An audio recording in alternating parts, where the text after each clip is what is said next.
প্রায় আধা ঘন্টা পর একজন বয়স্ক হুজুর আসলেন। রুমে ঢুকেই দরজার কাছে তিনি থমকে দাঁড়ালেন। উনি ওনার পানের বক্স পকেটে রেখে খুব গম্ভীর চোখে রিয়াদের দিকে তাকালেন। রিয়াদ হুজুরকে দেখেই অদ্ভুত একটা হেসে শব্দ করে উঠল।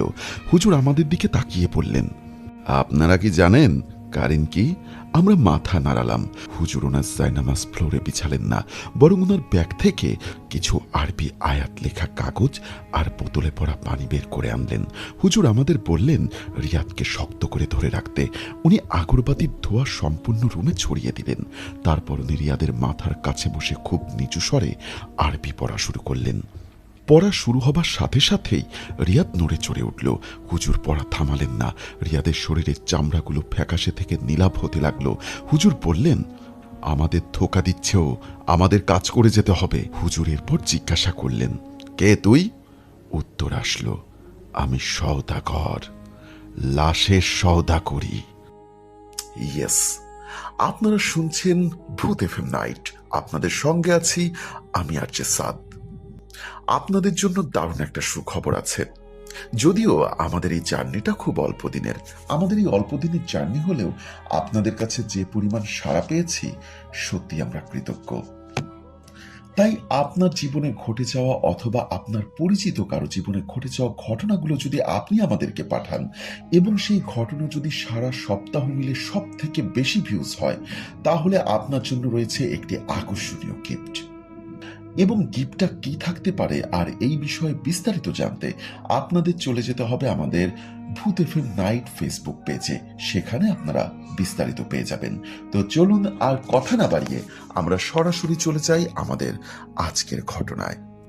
আসসালামু আলাইকুম সাদ ভাই, আশা করছি আপনি ভালো আছেন। আমিও ভালো আছি। আমার নাম মোহাম্মদ আবু রায়হান। আমার বাসা জামালপুর পৌরসভায়।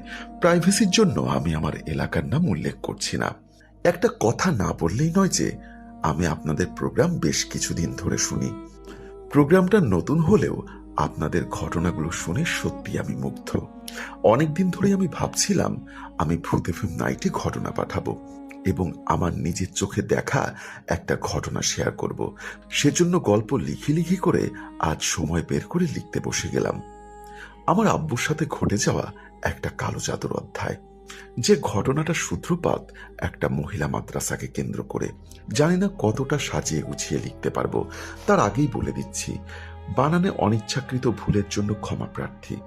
আর একটা কথা বলতে ভুলেই গেছি, আমি চাই এই ঘটনাটি আপনি পড়ে শোনান, কারণ স্টুডিওতে এসে আমার ঘটনা শেয়ার করা সম্ভব না। আপনার মুখেই ঘটনা শুনতে ভালো লাগে।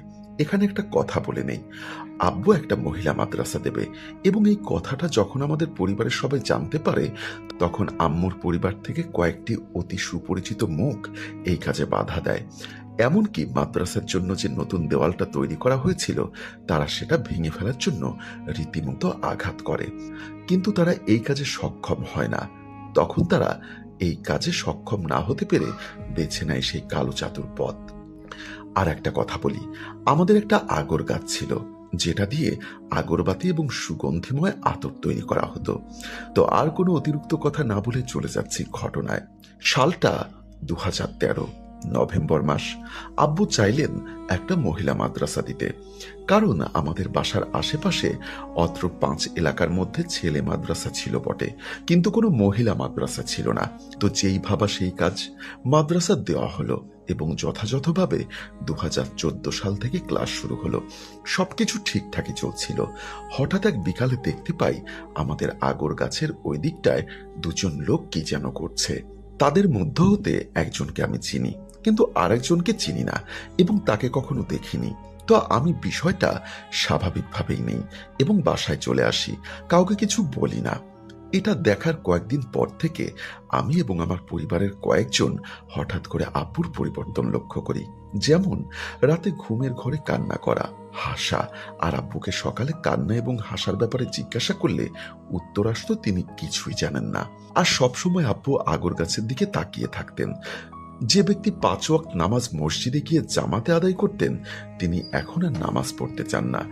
সাথে সাথে আর একটা বিষয় লক্ষ্য করি, আব্বু হঠাৎ করে জোরে চিৎকার দিয়ে সেন্সলেস হয়ে যান এবং মুখ দিয়ে ফেনা বের হয়, আবার কিছুক্ষণ পরে একাই ঠিক হয়ে যায়। হঠাৎ এমন পরিবর্তন দেখে আমরা সবাই ভেঙে পড়ি। তো এরকম ভাবেই চলতে থাকে। আব্বুর শরীরে স্যালাইন পুশ করা হয়, ডাক্তার দেখানো হয়।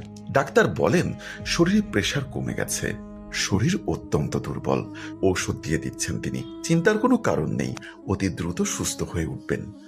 আব্বুকে কয়েকদিন সেই ঔষধ খাওয়ানো হয়, কিন্তু সুস্থতার কোনো নামগন্ধ নেই, বরং তার অসুস্থতা আরো বাড়ে।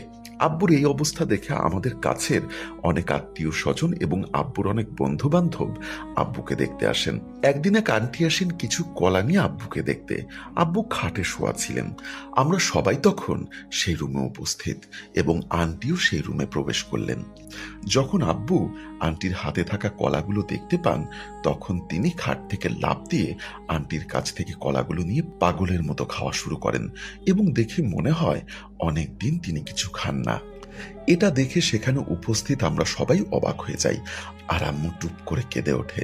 ৮-৯ দিন আগেও যে মানুষটা ভালো ছিল, সবার সাথে হাসি মুখে কথা বলতো, সেই মানুষটার হঠাৎই এমন পরিণতি কেন? সেই দিনটা আমাদের এভাবেই কেটে যায়। তার কয়েকদিন পরের কথা, এক আঙ্কেল এক বিকালে আসেন দেখা করতে।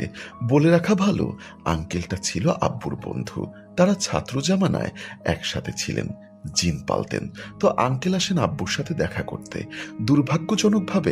দুর্ভাগ্যজনকভাবে আব্বু তখন ঘুমোচ্ছিলেন। আমি আঙ্কেলকে বলি, আঙ্কেল, আব্বু তো এখন ঘুমোচ্ছেন। উত্তরে আঙ্কেল বলেন, সমস্যা নেই, আমি শুধু তোমার আব্বুকে দেখেই চলে যাব। তারপর আর কি করার, আঙ্কেলকে আব্বুর রুমে নিয়ে যাই। আঙ্কেল আব্বুকে দেখা মাত্রই চোখ বড় বড় করে কিছুক্ষণ আব্বুর দিকে তাকিয়ে থাকেন। তারপর ঘর থেকে বেরিয়ে এসে যাবার সময় ভাইকে বলে যান, তুমি আজ এশার নামাজ মসজিদে পড়বে, আমার সাথে দেখা করবে, কথা আছে। ভাই বলেন, আচ্ছা, সমস্যা নেই, আসবো। দিনটা ছিল মেঘলা, আর মাগরিবের পর আকাশে বিদ্যুৎ চমকাচ্ছিল। আমি আর ভাইয়া দুটো ছাতা নিয়ে এবং দুটো লাইট নিয়ে বেরিয়ে পড়ি মসজিদের উদ্দেশ্যে। মাঝপথে বৃষ্টি নামে। এই বৃষ্টি ভেজা শুনশান রাস্তায় শুধু আমি আর ভাইয়া। যারা গ্রামে থাকেন তারা ভালোভাবে জানেন মাগরিবের পর গ্রামগঞ্জ কেমন শুনশান নীরব হয়ে যায়। আর আমি যে ঘটনাটি বলছি, সেই ঘটনাটি ঘটেছে প্রায় 12 বছর আগে। তখন রাস্তায় ভিড় এমনিতেই কম ছিল। যাই হোক, একটা বিষয় খেয়াল করি, জানি না এটা মনের ভুল ছিল কিনা, জমে থাকা পানিতে পা ফেললে যেমন ঝুমঝুম শব্দ হয়, ঠিক তেমনি শব্দ আমরা পেছন পেছন শুনতে পাই। আর ভাইয়া ছিল আমার সামনে, আমি ছিলাম পেছনে। আমি ভাইয়াকে ডেকে বিষয়টা বলি। ভাইয়া বলেন, ওসব কিছু না, মনের ভুল, তুই হাঁটতে থাক। এরপর আমি ভাইয়ার সাথে হাঁটি এবং কোনো শব্দ শুনতে পাই না। খুব দ্রুত আমরা মসজিদে গিয়ে উঠি, জামাতে এশার নামাজ আদায় করি এবং বাকি নামাজের শেষে সবাই চলে যাই। শুধু মসজিদে থাকি আমি, আমার ভাই আর ওই হুজুর আঙ্কেল। হুজুরের নামাজ শেষ হতে একটু দেরি হয়, আমরা মসজিদের বারান্দায় দাঁড়িয়ে থাকি। কিছুক্ষণ পর হুজুর আমাকে ডাক দেন। আমরা হুজুরের সামনে বসার পর হুজুর বলা শুরু করলেন, দেখো বাবা, আমার মনে হয় তোমার আব্বুর এই সমস্যাটা স্বাভাবিক কোনো সমস্যা না, এর পেছনে কোনো কালো শক্তির হাত আছে। তিনি আমাদেরকে আব্বুর সম্পর্কে আরো কিছু বলেন এবং সবশেষে কিছু জিনিস কিনতে বলেন এবং আরো বলেন, আমি আগামীকাল মাগরিবের নামাজের পর তোমাদের বাসায় আসব এবং জিন হাজির করব, আর তোমার আব্বুকে পরিষ্কার পরিচ্ছন্ন কাপড় পরিয়ে রাখবে। তারপর আমরা হুজুরের কাছ থেকে বিদায় নিয়ে বাসায় চলে আসি এবং আম্মুকে সব খুলে বলি। রাতে খাওয়া দাওয়া করে আমরা ঘুমিয়ে পড়ি। আর আমি খুব বেশি এক্সাইটেড ছিলাম এজন্য যে আমি আগামীকাল নিজের চোখে জিন হাজির দেখব।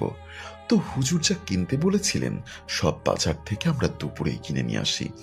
জিনের জন্য হুজুর রসমালাই কিনতে বলেছিলেন, সেটাও কেনা হয়। মাগরিবের পর আব্বুকে পরিষ্কার পরিচ্ছন্ন কাপড় পরিয়ে এবং শরীরে সুগন্ধি মাখিয়ে হুজুরের কথা মতো একটি পরিষ্কার রুমের ফ্লোরে বসিয়ে দেওয়া হয়। তার কিছুক্ষণ পর হুজুর চলে আসেন এবং তার সাথে একজন মুরব্বী আসেন। লোকটার কোনো দাড়ি ছিল না, সে ছিল তুলা রাশির, এটা পরে জানতে পারি।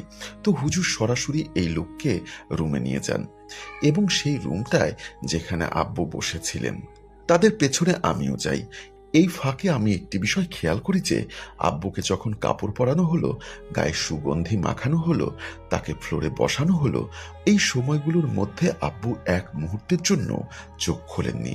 সব সময় চোখ বন্ধ ছিল। কিন্তু যখনই হুজুর সেই রুমে প্রবেশ করলেন, তখনই আব্বু চোখ খুলে সেই হুজুরের দিকে তাকালেন। হুজুর এবং সেই লোক রুমে প্রবেশ করে সরাসরি ফ্লোরে আব্বুর পাশে গিয়ে বসেন এবং আমাকে একটা বটিদা আর বাজার থেকে কিনে নিয়ে আসা রসমালাই এবং আগরবাতি ও পানি সহ আর একটা কাচের গ্লাস আনতে বললেন। কিছুক্ষণের মধ্যেই আমি সমস্ত জিনিস নিয়ে হাজির। তারপর হুজুর জিন হাজির করা শুরু করেন। প্রথমে তিনি সেই দাঁটা দিয়ে একটা গোল বৃত্ত আঁকেন এবং তুলারাশির লোকটাকে সেই বৃত্তের মাঝখানে বসানো হয়। লোকটি তার দুহাত মুষ্টিবদ্ধ করে দুই উরুর উপরে রাখেন। জ্বালানো হয় বাজার থেকে কিনে আনা সেই আগরবাতিগুলো। মুহূর্তের মধ্যেই রুমটা আগরবাতির ধোঁয়ায় ভরে যায়, ছড়িয়ে পড়ে সুগন্ধ। লোকটির শরীরে সুগন্ধ মাখানো হয়। তারপর হুজুর পড়তে শুরু করেন জিন হাজির করা সেই বিশেষ দোয়া। হুজুর সেই দোয়া একবার পড়ছেন আর লোকটির শরীরে ফু দিচ্ছেন। এরকম ভাবে কয়েকবার করার পর হঠাৎ লোকটা নরম গলায় সালাম দিয়ে ওঠেন, আসসালামু আলাইকুম। কেমন আছেন হুজুর? আমাকে কি জন্য স্মরণ করেছেন? বলে রাখা ভালো, এটা ছিল হুজুরের পালিত জিন। হুজুর বলেন, ওয়ালাইকুম আসসালাম ও রহমাতুল্লাহি ওয়া বারাকাতুহু। আল্লাহর রহমতে ভালো আছি। আজ তোমাকে এখানে ডেকেছি এই রুগীর সম্পর্কে কিছু জানার জন্য। এই রুগীটা কিছুদিন যাবৎ খুব অসুস্থ। দিন দিন সেটা বৃদ্ধি পাচ্ছে। আসে মাঝে মাঝে কাঁদে, হাসে এবং হঠাৎ করে সেন্সলেস হয়ে যায়। এগুলোর কারণ কি? জিনটি বলতে শুরু করলেন, এই বাসার সবার উপরে কালো জাদু করা হয়েছে। বিশেষ করে এই রুগীকে মরণবান দেওয়া হয়েছে, আগর গাছের সাথে সেই মরণবান। তারপর হুজুর জিনটিকে জিজ্ঞাসা করলেন, কিসের জন্য এদের উপর এমন বান মারা হলো? জিনটি আবার বলতে শুরু করলেন, এদের উপর মোট 4টি বান মারা হয়েছে। প্রথমত আগর গাছের নিচে 13 মসজিদের মাটি এবং 3 নদীর পানে আরো কিছু জিনিসপত্র ব্যবহার করে মাটিতে পুঁতে রাখা হয়েছে। উদ্দেশ্য এই গাছটি মারা যাবে, তারপর সাথে সাথে রুগীটিও মারা যাবে। দ্বিতীয় যে বানটি মারা হয়েছে, কিছু পড়া মাটি এদের বাসার উপরে ছিটিয়ে দেওয়া হয়েছে। যদি সেদিন বৃষ্টি হতো তাহলে এই বানটা নষ্ট হয়ে যেত, কিন্তু সেদিন রোদ থাকার কারণে বানটির প্রভাব বৃদ্ধি পায়। তৃতীয় যে বানটি মারা হয়েছে, সেটা উঠোনের ঠিক মাঝখানে একটা তাবিজ পুঁতে। চতুর্থ যে বানটি মারা হয়েছে, তাদের মহিলা মাদ্রাসার প্রবেশ পথের 2 দরজার উপর 2টি তাবিজ বাঁধা আছে। উদ্দেশ্য ছাত্রীরা মাদ্রাসায় যেন না থাকতে পারে। আরেকটা কথা, এগুলো সব করা হয়েছে জিন দিয়ে। শুধু আগর গাছের সেই বানটা করা হয়েছে মানুষ দিয়ে, এবং এগুলো করার প্রধান উদ্দেশ্য হলো মহিলা মাদ্রাসাকে বন্ধ করিয়ে দেওয়া। এটুকু বলে তিনি চুপ করেন। আর এটুকু শুনে আমার এবং ভাইয়ের বুঝতে বাকি রইল না যে এই কালো জাদুর পেছনে কার হাত আছে। তো হুজুর আবার জিজ্ঞাসা করলেন যে এগুলো কিভাবে কাটানো যাবে। উত্তরে জিনটি বলতে শুরু করলো, আগর গাছের সঙ্গে একটা কাঁটা আছে, সেটা তুলে ফেলতে হবে। আগর গাছের নিচে 1 হাত পরিমাণ গর্ত খুঁড়ে সেই মাটিগুলো একত্র করতে হবে এবং সেই কাঁটাটা সহ দূর নদীতে ফেলে দিতে হবে। আর তাদের উঠোনের ঠিক মাঝখানে 1 হাত গর্ত করে মাটি সরিয়ে যা পাওয়া যাবে সেটা নদীতে ফেলতে হবে। প্রবেশ পথের 2 দরজার 2 তাবিজকে আগুনে পুড়িয়ে ফেলতে হবে। আজ রাতে কোনো এক জায়গায় 1 গ্লাস পানি রেখে দিতে হবে এবং সেটি সে নিয়ে যাবে। সেই 1 গ্লাস পানির অর্ধেকটা একটা বালতির পানির সাথে মিশিয়ে টানা 7 দিন আগর গাছের নিচে দিতে হবে এবং সেই উঠোনের মাঝখানের গর্তেও দিতে হবে। গ্লাসের বাকি অর্ধেকটা পানি রুগীকে 40 দিন খাওয়াতে হবে। এবং তারপরে তিনি বলেন, আমি একটা আমল শিখিয়ে দিচ্ছি। এই আমলটা 40 দিন প্রত্যেক ফজরের নামাজের পর করতে হবে এবং রুগীকে মাথা থেকে পা পর্যন্ত ফু দিয়ে দিতে হবে। আমলটা হলো 1 নিঃশ্বাসে 7 বার সূরা ফাতিহা পড়তে হবে, 4 নিঃশ্বাসে 4 কুল পড়তে হবে এবং আশা করা যায় এগুলো করতে পারলে আল্লাহর রহমতে অতি দ্রুত সে সুস্থ হয়ে উঠবে। জিনটি হুজুরকে উদ্দেশ্য করে বলল, হুজুর, আপনি এই রোগীকে একটা শরীর বন্ধের তাবিজ দিন। হুজুর বললেন, আচ্ছা, আমি দিয়ে দিব। হুজুর জিনকে আবার প্রশ্ন করলেন, আচ্ছা, এই কালো জাদুটা কে করেছে বলা যাবে? উত্তরে সে বলল, না, এটা বলা যাবে না, কিন্তু এতটুকু বলতে পারি যে এই কাজটা করেছে সে রুগীর খুব পরিচিত। তারপর জিনকে রসমালাই খাওয়ানো হয় এবং জিনকে বিদায় জানানো হয়। তারপর সেই হুজুরটাও আব্বুকে একটা তাবিজ দিয়ে চলে যান আর যাবার সময় আমাদেরকে বলে যান জিনটা যা যা বলল ঠিক সেভাবেই কাজ করতে। যেভাবে জিনটা বলেছিল ঠিক সেভাবেই আমরা বাকি কাজগুলো সম্পন্ন করি, যার ফলে ধীরে ধীরে রোগী সুস্থ হয়ে ওঠে। আমি জানি না এই ঘটনাটি আপনাদের কেমন লেগেছে, কিন্তু আমি এই ঘটনাটি নিজের চোখে দেখেছি এবং আমার কাছে ভয়ঙ্কর লেগেছে। আব্বু আলহামদুলিল্লাহ এখন ভালো আছেন এবং আমাদের মহিলা মাদ্রাসাটাও ভালোভাবে চলছে। তো এই ছিল আমার ঘটনা। জানি না ঠিকভাবে লিখতে পেরেছি কিনা, অনিচ্ছাকৃত ভুল ত্রুটি ক্ষমা সুন্দর দৃষ্টিতে দেখবেন, এই বলেই তিনি তার ঘটনা শেষ করেছেন। ঘটনাটি আমার কাছে সত্যি কথা বলতে ভীষণ মর্মান্তিক লেগেছে। কেন মর্মান্তিক লেগেছে আপনাদেরকে একটু বলি। ব্ল্যাক ম্যাজিক, ব্ল্যাক ম্যাজিক শব্দটা হয়তোবা শুনতে খুব সিম্পল একটা শব্দ, কিন্তু এই ব্ল্যাক ম্যাজিকের পেছনের যে রহস্য লুকিয়ে আছে, এই ব্ল্যাক ম্যাজিক একটা মানুষকে কতটা কষ্ট দিতে পারে, এই ব্ল্যাক ম্যাজিক একটা মানুষের সুন্দর জীবনকে কিভাবে তিলে তিলে শেষ করে দিতে পারে, সেটা আমি জানি। এই ব্ল্যাক ম্যাজিক করে একটা মানুষের বিজনেস থেকে শুরু করে তার জীবনটাকে তিলে তিলে শেষ করে দিতে পারে, এবং এটা খুবই যন্ত্রণাদায়ক। তো যাই হোক, আশা করছি যে এই ব্ল্যাক ম্যাজিক বা কুফরি কালাম থেকে সবারই দূরে থাকা উচিত। এটা করা সম্পূর্ণ হারাম এবং এর হিসাব পরপারে খুবই ভয়াবহ হয়। শুধু পরপারে না, এপারেও ব্ল্যাক ম্যাজিকের হিসাব, যারা মূলত ব্ল্যাক ম্যাজিক করেন এরা একটা সময় দেখবেন খুব খারাপভাবে এদের মৃত্যু হয়। তো ঘটনাটি আমার কাছে খুবই ভালো লেগেছে। আপনার কাছে কেমন লেগেছে অবশ্যই কমেন্ট বক্সে জানাতে ভুলবেন না, এবং আপনার জীবনে ঘটে যাওয়া এমন কোনো ঘটনা অথবা এর থেকেও লোমহর্ষক কোনো ঘটনা অথবা আপনার পরিচিত কারো জীবনে ঘটে যাওয়া ঘটনাগুলো যদি আপনি জেনে থাকেন তাহলে অবশ্যই আমাদেরকে ইমেল করে পাঠাতে পারেন। তো দারুণ একটি ঘটনা শুনলাম, আমার ব্যক্তিগতভাবে ভালো লেগেছে, আশা করছি আপনাদেরও ভালো লেগেছে। আমরা আর কথা বাড়াবো না, সরাসরি চলে যাব আমাদের আজকের পরবর্তী ঘটনায়। আশা করছি এই ঘটনাটিও আপনাদের কাছে দারুণ লাগবে। তো চলুন শুরু করা যাক। আজকে খুব দারুণ একটা বিষয় আপনাদের সঙ্গে শেয়ার করতে যাচ্ছি।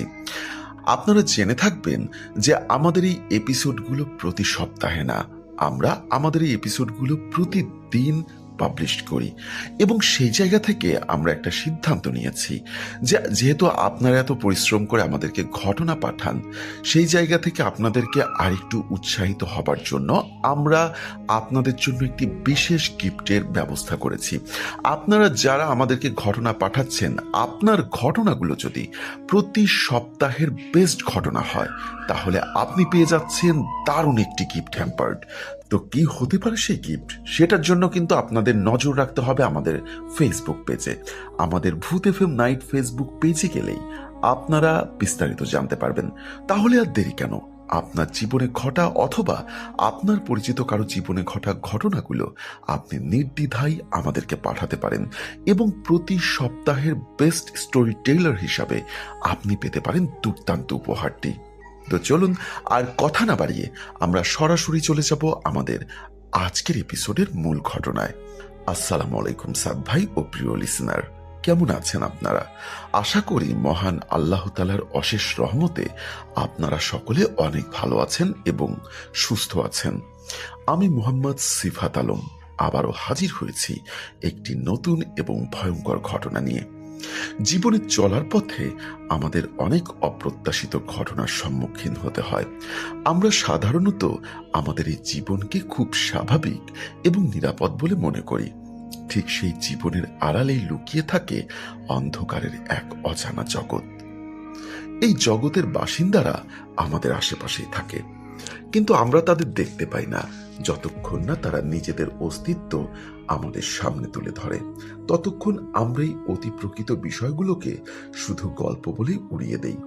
কিন্তু এই অদেখা জগতের ভয়ঙ্কর রূপ আমাদের সামনে যখন এসে দাঁড়ায়, তখন আর কিছুই করার থাকে না, শুধু নিয়তির হাতে নিজেদের সঁপে দিতে হয়। আজকের ঘটনাটিও ঠিক তেমনি একটি ভয়ঙ্কর অভিজ্ঞতার দলিল, যা শোনার পরে হয়তো আপনাদের চারিপাশের স্বাভাবিক পরিবেশকেও আর নিরাপদ মনে হবে না। সাল 2012। নীলা তখন একটি স্বনামধন্য বিশ্ববিদ্যালয়ের শেষ বর্ষের ছাত্রী। নীলার পড়াশোনার বিষয়বস্তু এমন একটি গুরুত্বপূর্ণ বিষয়ের উপর ছিল যার চাহিদা দেশের বড় বড় কর্পোরেট কোম্পানিগুলোতে সবসময় তুঙ্গে। আর এজন্যই বিশ্ববিদ্যালয় কর্তৃপক্ষ তাদের এই বিভাগের সকল ছাত্রছাত্রীদের জন্য একটি বাধ্যতামূলক ইন্টার্নশিপ চালু করেন। এই নিয়মের কোনো বিকল্প ছিল না। নীলাও তার ভবিষ্যৎ কেরিয়ারের কথা ভেবে দেশের বিভিন্ন নামী কোম্পানিতে ইন্টার্নশিপের জন্য আবেদন করতে শুরু করেন। অনেক কাঠখড় পোড়ানোর পর বিভিন্ন ধাপে কঠিন সব ইন্টারভিউ এবং বাছাই পর্ব পার করে অবশেষে নীলার কাছে সেই কাঙ্ক্ষিত সুখবরটি আসে। নীলা একটি স্বনামধন্য কোম্পানিতে ইন্টার্নশিপ করার সুযোগ পান। নীলা যে কোম্পানিতে ইন্টার্নশিপের সুযোগ পেয়েছিলেন তা মূলত গ্যাস এবং খনিজ সম্পদ উত্তোলনের সাথে যুক্ত একটি বিশাল প্রতিষ্ঠান। কোম্পানিতে তাদের কর্মচারীদের সর্বোচ্চ সুযোগ সুবিধা এবং এই কোম্পানিটির সুনাম ছিল। কোম্পানির নিজস্ব বিশাল আবাসিক এলাকা এবং স্টাফ কোয়ার্টার রয়েছে।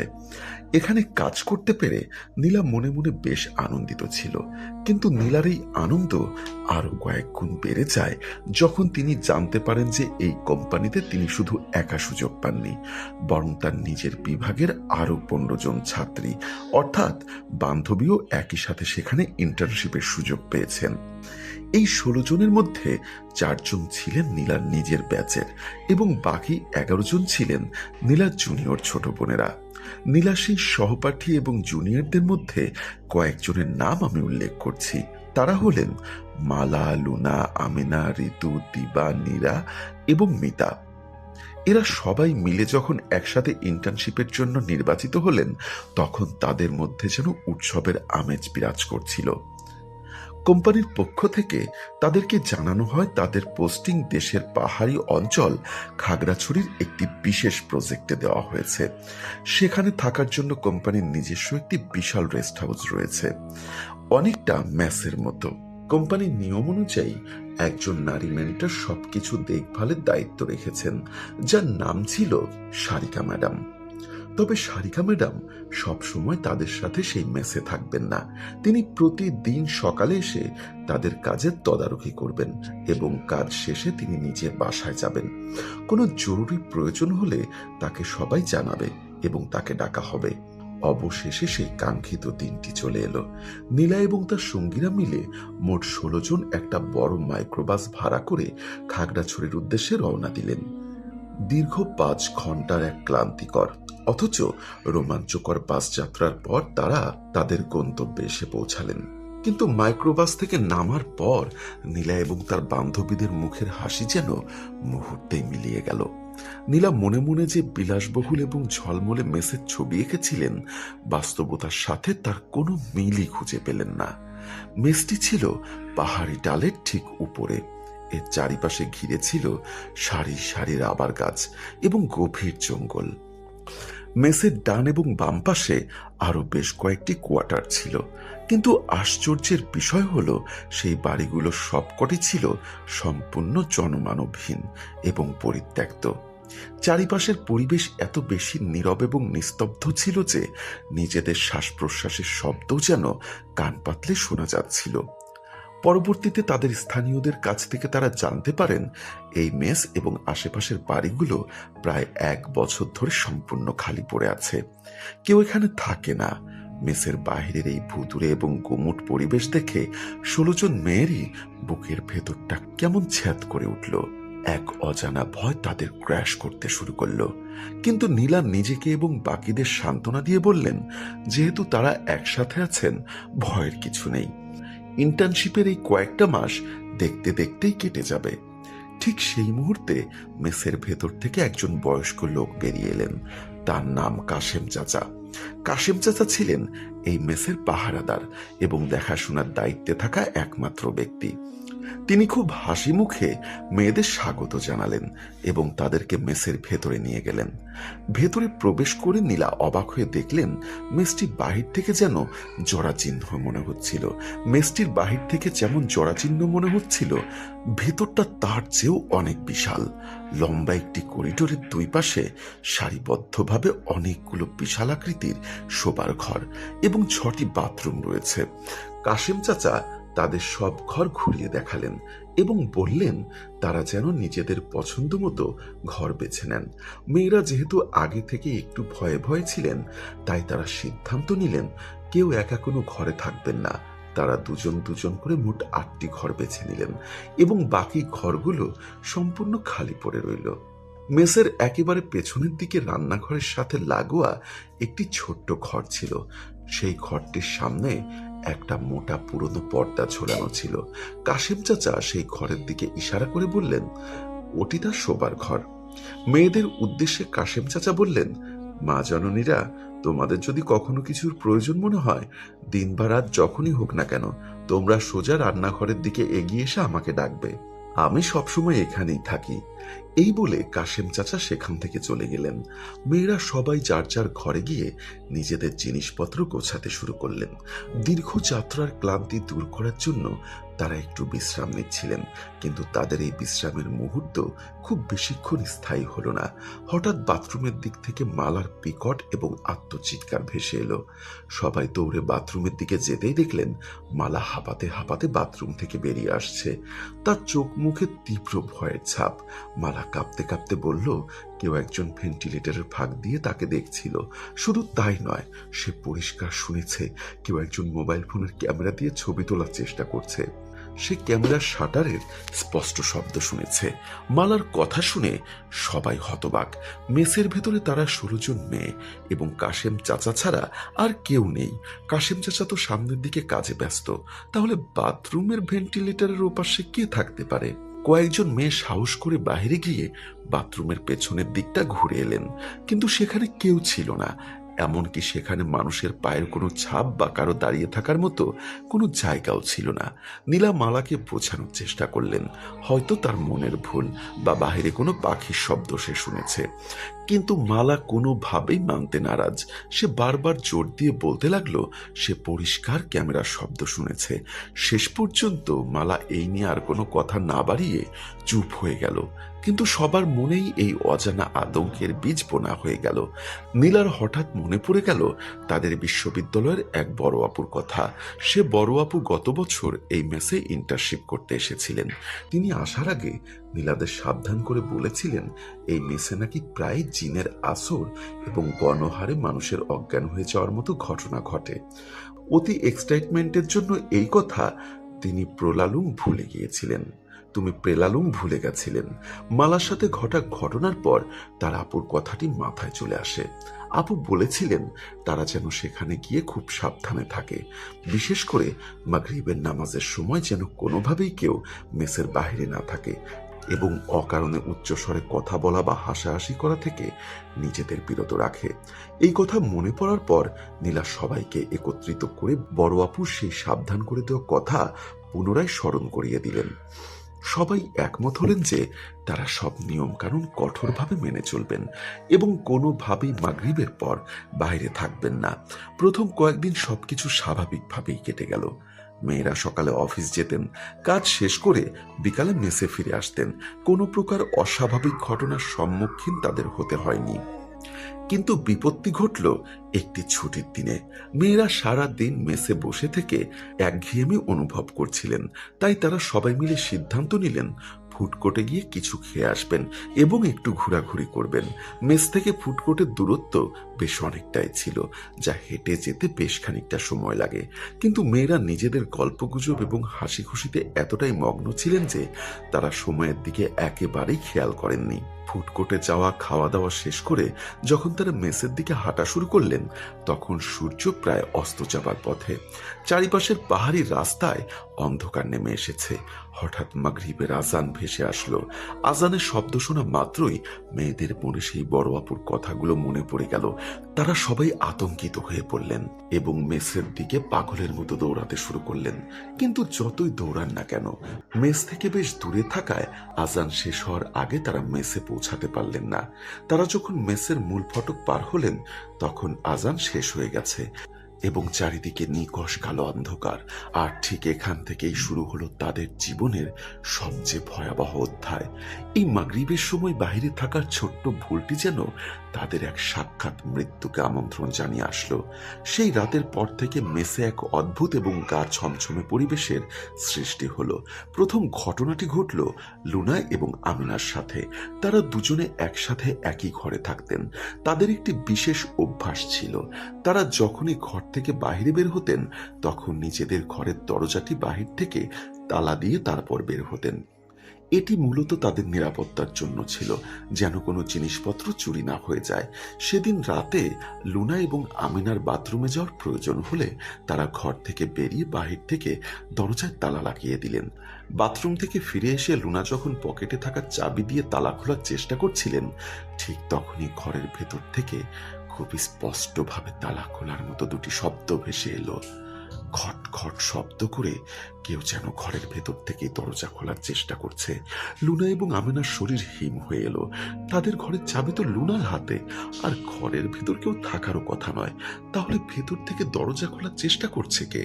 তারা দুজন ভয় চিৎকার দিয়ে দৌড়ে মেসের বারান্দায় চলে এলেন, যেখানে নীলা এবং বাকি কয়েকজন বসে গল্প করছিলেন। লুনা এবং আমেনা কাঁপতে কাঁপতে সবাইকে এই ঘটনার কথা জানালেন। সবাই এই কথা শুনে ভীষণ ভয় পেয়ে গেলেন। নীলা তখন সিদ্ধান্ত নিলেন যে তাদের এখনই কাশেম চাচার কাছে যাওয়া উচিত।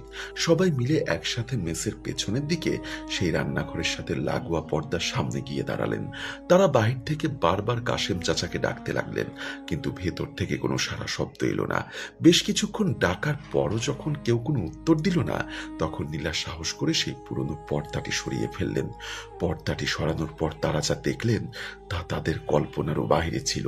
সেই ঘরটি কোনো মানুষের থাকার জায়গা ছিল না, সেটি ছিল একটি পরিত্যক্ত ধুলাবালি এবং মাকড়সার জালে ভর্তি অন্ধকার গোদাম ঘর।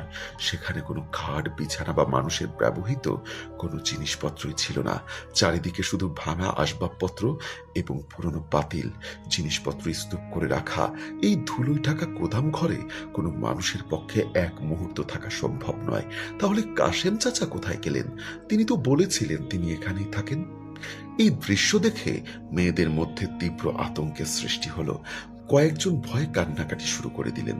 তারা বুঝতে পারছিলেন না এই নির্জন পাহাড়ি মেসে তাদের সাথে আসলে কি যাচ্ছে। কোনো উপায় না দেখে আমেনা তড়িঘড়ি করে তাদের মেন্টর সারিকা ম্যাডামকে ফোন করলেন। সারিকা ম্যাডামকে সব খুলে বলার পর তিনি মেয়েদের শান্ত থাকার পরামর্শ দিলেন। তিনি বললেন, তোমরা ভয় পেও না, সবাই মিলে আয়াতুল কুরসি পড়ো আর আল্লাহর নামে জিকির করতে থাকো, ইনশাআল্লাহ কোনো ক্ষতি হবে না। সারিকা ম্যাডামের কথায় মেয়েরা কিছুটা সান্ত্বনা পেলেন এবং সবাই সিদ্ধান্ত নিলেন আজ রাতে কেউ নিজেদের রুমে ঘুমাবেন না। সবাই মিলে নীলার বড় ঘরটিতে একসাথে রাত পার করবেন। সেই রাতটি তারা কোরআন তেলাওয়াত এবং জিকিরের মাধ্যমে পার করলেন। আল্লাহর রহমতে সেদিন রাতে আর বড় ধরনের কোনো বিপদ হলো না। পরদিন সকালে ড্রয়িং রুমে নাস্তা করার সময় মেয়েরা দেখলেন কাশেম চাচা মেসের বাহিরে কাজ করছেন। নীলার থাকতে না পেরে সোজা কাশেম চাচার কাছে গিয়ে জিজ্ঞাসা করলেন, চাচা, কাল রাতে আপনি কোথায় ছিলেন? আমরা আপনাকে খুঁজলাম, পেলাম না। ওই পেছনের গুদম ঘরটা কি? আপনি তো বলেছিলেন আপনি ওখানে ঘুমন। কাশেম চাচা খুব স্বাভাবিক এবং নির্বিকার ভঙ্গিতে উত্তর দিলেন, মা জননী, আমি তো রাতে ওই পেছনে, মানে আমার নিজের পাহাড়ি খেতে কাজ করি, রাতে তো মেসে ঘুমোই না। এই বলে কাশেম চাচা তার কাজে মন দিল। মেয়েরা একে অপরের দিকে মুখ চাওয়াচাই করতে লাগলেন। তাদের মনে হাজারো প্রশ্ন জাগলো। কেউ আর কাশেম চাচাকে কিছু বলার সাহস পেলেন না। নাস্তা শেষ করে তারা সবাই অফিসে গেলেন এবং বিকাল 5টার দিকে কাজ শেষ করে মেসে ফিরলেন। দিনের আলোতে ভয়ের পরিমাণ কিছুটা কম থাকলেও রাত বাড়ার সাথে সাথে মেসের পরিবেশ আরো গুমোট হতে শুরু করলো। সেদিন রাতে মেয়েরা নিজেদের ঘরেই ঘুমানোর সিদ্ধান্ত নিলেন। রাত তখন প্রায় 1:30 বাজে। হঠাৎ আমেনা এবং লুনার ঘরের দিক থেকে বিকট একটা কান্নার আওয়াজ ভেসে এলো। আমিনার কণ্ঠ। সবাই ঘুম থেকে ধরফর করে উঠে বসলেন। আমিনার কান্না এতটাই হৃদয় বিদারক ছিল যে শুনলে বুকের পাটা কেঁপে ওঠে। কিন্তু সেই কান্নার আওয়াজ কয়েক মুহূর্তের মধ্যে এক বিকট অট্টহাসিতে পরিণত হলো। হাসির আওয়াজ এতটাই তীক্ষ্ণ এবং ভয়ঙ্কর ছিল যে পুরো মেস যেন সেই হাসিতে কাঁপছিল। সবাই দৌড়ে আমিনার ঘরে গিয়ে দেখলেন আমিনা খাটের উপর বসে আছেন এবং তার চোখ দুটো টকটকে লাল।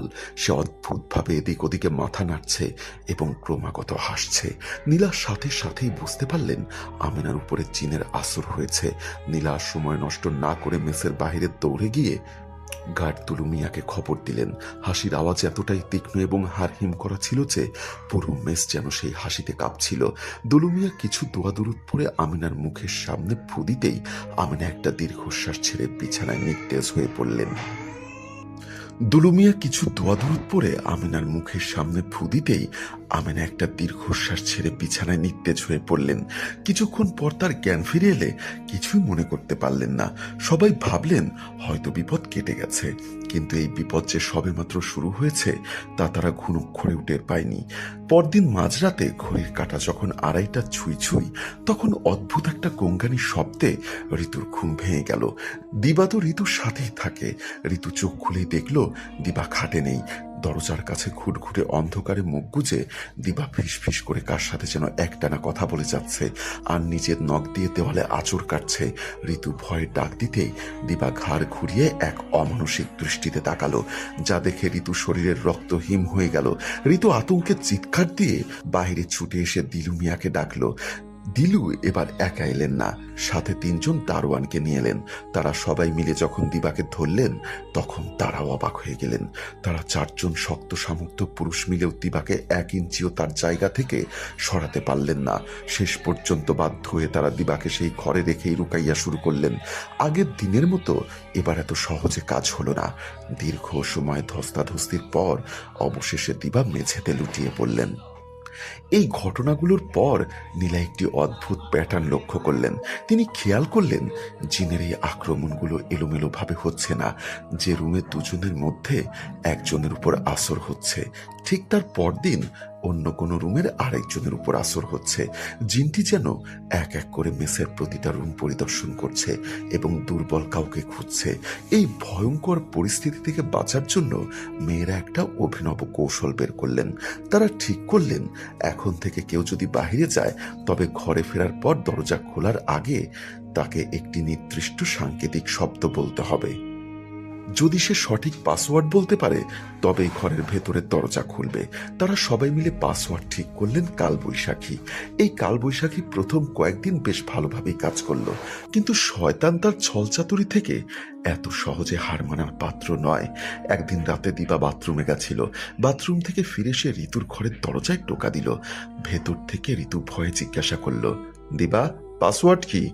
দরজার ওপাশ থেকে দিবা কয়েক মুহূর্ত চুপ থেকে অত্যন্ত কর্কশ এবং পৈশাচিক একটা কণ্ঠস্বরে বলে উঠল, সুখ। এই শব্দ শোনার সাথে সাথে ঋতুর সারা শরীরে যেন বিদ্যুতের শক লাগলো, কারণ এই গলা কোনোভাবেই দিবার গলা হতে পারে না। এটি একটি ভয়ঙ্কর অমানবিক গলা। ঋতুর সাথে সাথে বুঝতে পারল যে দরজার ওপাশে দিবা নেই, বরং সেই অশুভ শক্তি দিবার রূপ ধরে দাঁড়িয়ে আছে। ঋতু ভয়ে কান্নাকাটি শুরু করলো এবং নিজের ল্যাপটপ চালু করে সেখানে উচ্চ স্বরে আয়াতুল কুরসি ছেড়ে দিল। ল্যাপটপের ভেতর থেকে আয়াতুল কুরসির পবিত্র ধ্বনি ভেসে আসার সাথে সাথে দরজার ওপাশে থাকা সেই জিন প্রচণ্ড ক্ষিপ্ত হয়ে উঠল। দরজায় বিকট শব্দে লাথি মারছে এবং ভয়ঙ্কর গর্জন করছে। সেই সাথে বলছে, তোর এত বড় সাহস, এই আওয়াজ এখনই বন্ধ কর। ঋতু ভয়ে কাঁপতে থাকলেও ল্যাপটপের শব্দ আরো বাড়িয়ে দিল। জিনের সেই হুঙ্কার এবং ঋতুর কান্নায় মেসের বাকি সবাই সেখানে জড়ো হয়ে গেল। তারা দেখতে পেল দিবা দরজার সামনে উন্মাদের মতো দাঁড়িয়ে আছে। তার চোখ দুটো ঠিকরে বেরিয়ে আসতে চাইছে এবং মুখ দিয়ে অস্বাভাবিক লালা ঝরছে। ঠিক সেই মুহূর্তে সারিকা ম্যাডাম সেখানে উপস্থিত হলেন। তিনি দ্রুত দিবার কাছে গিয়ে অত্যন্ত সাহসিকতার সাথে কিছু দোয়া পড়ে তাকে ফু দিলেন। মুহূর্তের মধ্যেই দিবা জ্ঞান হারিয়ে মেঝেতে লুটিয়ে পড়ল। এই প্রতিটি ঘটনাই ছিল তীব্র আতঙ্কের, কিন্তু মেসের সবচেয়ে শান্ত এবং চুপচাপ মেয়েটি ছিল মিতা। মিতা কার সাথে কথা বলতো ও নিজেরই মনে থাকতো না। হঠাৎ করেই মিতা একদিন প্রচন্ড অসুস্থ হয়ে পড়ল। তার গ্যাস্ট্রিকের মারাত্মক সমস্যা দেখা দিল। পরিস্থিতি এত খারাপ হলো যে তাকে সাথে সাথে স্থানীয় হসপিটালে ভর্তি করা হলো। সেখানে বেশ কয়েকদিন চিকিৎসা নেবার পর মিতা কিছুটা সুস্থ হয়ে মেসে ফিরে এলো। কিন্তু মেসে ফিরে আসার পর থেকেই মিতার মধ্যে অদ্ভুত এক পরিবর্তন দেখা গেল। মিতা এখন আর আগের মতো স্বাভাবিক ছিল না। সে ঘন ঘন অজ্ঞান হয়ে যেতে লাগলো। অজ্ঞান অবস্থায় তার ভাবভঙ্গি দেখে মনে হতো সে যেন স্ট্রোক করেছে। তার হাতের আঙ্গুলগুলো অস্বাভাবিকভাবে বেঁকে আটকে গেল। চোয়াল এমনভাবে আটকে যেত যেন কোনোভাবেই তার মুখ খোলা সম্ভব না। সবচেয়ে ভয়ঙ্কর বিষয় হলো মিতার মুখ থেকে হলুদ রঙের এক প্রকার ফেনা বের হতে শুরু করলো এবং তার গলায় এমন কিছু লাল দাগ দেখা গেল যেন কেউ তার গলা খুব শক্ত করে চেপে ধরে থেকে তাকে মারার চেষ্টা করছে। মিতার এই করুণ অবস্থা দেখে সবাই ভয় তার কাছ থেকে দূরে থাকলেও একমাত্র নীলা তাকে একা ফেলে রাখতে পারল না। নীলা নিজের হাতে মিতার চোয়াল খোলার চেষ্টা করে তাকে খাবার এবং পানি খাইয়ে দিত, কিন্তু মিতার অবস্থা দিনের পর দিন শুধু খারাপই হতে লাগলো। অফিসের ঊর্ধ্বতন কর্তৃপক্ষকে বিষয়টি জানানো হলে তারা সিদ্ধান্ত নিলেন যে মিতাকে তার পরিবারের কাছে পাঠিয়ে দেওয়া হবে। মিতার বাড়ি ছিল খাগড়াছড়ি থেকে প্রায় 10 ঘন্টার দূরত্বের অন্য একটি জেলায়। তার পরিবারকে খবর দেওয়া হলো এবং তারা মিতাকে নেবার জন্য রওনা দিলেন। মিতা এতই দুর্বল ছিল যে তাকে ড্রয়িং রুমের সোফায় শুয়ে রাখা হয়েছিল। সেদিন দুপুরে জোহরের আজান দেবার পর সবাই নিজেদের ঘরে নামাজ পড়ছিলেন, কিন্তু নীলা নামের মেয়েটি হঠাৎ করে সিদ্ধান্ত নিল সে ড্রয়িং রুমে মিতার সোফার সামনেই নামাজ পড়বে। নীলা এবং মালা ড্রয়িং রুমের পাশেই ডাইনিং টেবিলে বসে দুপুরের খাবার খাচ্ছিল। তারা লক্ষ্য করল নীলা নামাজ পড়ছে, কিন্তু নামাজের সময় পার হয়ে যাওয়ার পরেও নীলা তার নামাজ শেষ করছিল না। সে অদ্ভুতভাবে বারবার সিজদা করেই যাচ্ছিল। হঠাৎ নীলা নামাজ শেষ করে উচ্চ স্বরে কোরআন তেলাওয়াত শুরু করলো। প্রথম কয়েক মিনিট তার তেলাওয়াত স্বাভাবিক ছিল, এরপর তার গলার স্বর পরিবর্তিত হলো। ভরাট একটা আওয়াজ বের হতে লাগলো। তারা নীলাকে ডাকার চেষ্টা করলো। নীলা কোনো উত্তর না দিয়ে তাদের দিকে তাকিয়ে হাসতে শুরু করলো। তারা তখন নীলাকে নিয়ে ব্যস্ত। ঠিক তখন খেয়াল করলো সোফায় শুয়ে থাকা নীলার শরীর পেকে গেছে। সেও অস্বাভাবিকভাবে গোঙ্গাতে শুরু করেছে। একই সাথে দুজনের উপর জিনের আসর হয়েছে বুঝতে পেরে সবাই চরম আতঙ্কে চিৎকার শুরু করলো। নীলা দ্রুত সারিকা ম্যাডামকে ফোন করে সব জানালো। সারিকা ম্যাডাম পরিস্থিতি বেগতিক দেখে স্থানীয় 7 জন অভিজ্ঞ হুজুরকে সাথে নিয়ে মেসে উপস্থিত হলেন। হুজুররা এসে সাথে সাথে নীলা এবং মিতাকে ঘরে বসালেন। তারা সমস্বরে কোরআন তেলাওয়াত এবং রুকাইয়া করতে শুরু করলেন। নীলাকে খুব সহজেই তারা স্বাভাবিক অবস্থায় ফিরিয়ে আনতে পারলেন, কিন্তু মিতার উপর ভর করা শয়তানটি অত্যন্ত শক্তিশালী এবং জেদি। সে কোনোভাবেই মিতার শরীর ছাড়তে রাজি না। হুজুরেরা তাদের সর্বশক্তি প্রয়োগ করে মিতাকে সুস্থ করার চেষ্টা চালিয়ে যাচ্ছিলেন। দেখতে দেখতে বিকাল করিয়ে মাগরিবের সময় হলো। মাগরিবের আজান শুরু হতেই হুজুররা রুকাইয়া সাময়িকভাবে বন্ধ করে নামাজের জন্য প্রস্তুত হতে লাগলেন। ঠিক সে সময় নীলা মিতার কাছে গিয়ে বসলো। নীলা লক্ষ্য করলো মিতার চোখ দুটো আধা বোঝা অবস্থায় আছে এবং তার শরীরটা অস্বাভাবিক রকমের শান্ত। নীলা একটু ভালোভাবে লক্ষ্য করতেই দেখলো মিতার ঠোঁট দুটো সম্পূর্ণ নীল হয়ে গেছে। তার শ্বাস প্রশ্বাস একেবারে বন্ধ। নীলা নিজেকে ধরে রাখতে পারল না। সে প্রচন্ড শব্দে আত্মচিৎকার করে উঠল। নীলার চিৎকার শুনে সবাই দৌড়ে এসে দেখল মিতা বেঁচে নেই। মিতার শরীর ততক্ষণে শক্ত হয়ে গেছে। সবাই কান্নায় ভেঙে পড়ল। মিতাকে দ্রুত হসপিটালে নিয়ে যাওয়া হলো, কিন্তু ডাক্তাররা জানালেন সে বেশ কিছুক্ষণ আগেই মারা গেছে। ইন্না লিল্লাহি ওয়া ইন্না ইলাইহি রাজিউন। পরিবারের লোকজন যখন হসপিটালে পৌঁছালেন তখন তারা মিতার এই করুণ পরিণতি দেখে শোকে পাথর হয়ে গেলেন। নীলা বাড়িতে ফিরে তার পরিবারের কাছে এই ভয়াবহ ঘটনার বর্ণনা দিচ্ছিলেন। নীলার ছোট বোন জন্মগতভাবেই অতি প্রাকৃতিক কিছু দেখতে পেত। সবাই বলতো তার নাকি 3rd আই আছে। সে হঠাৎ কেঁদে উঠল। নীলার বোন বলল, আপু, আমি দেখতে পাচ্ছি ওই মেসের গোদাম ঘরে অনেক প্রাচীন আর ভয়ঙ্কর এক বয়স্ক নারী জিনের বাস। জিনটি প্রথম থেকেই মিতাকে নিজের নাতনি হিসাবে কাছে পেতে চেয়েছিল। তোমরা যখন মাগরিবের সময় বাহিরে ছিলে তখন সেই বয়স্ক নারী মিতার শরীরে প্রবেশ করে। সে মিতাকে ধীরে ধীরে মৃত্যুর দিকে ঠেলে দিচ্ছিল এবং ঠিক মাগরিবের সময় সে মিতাকে নিজের সাথে নিয়ে চিরতরে হারিয়ে গেছে।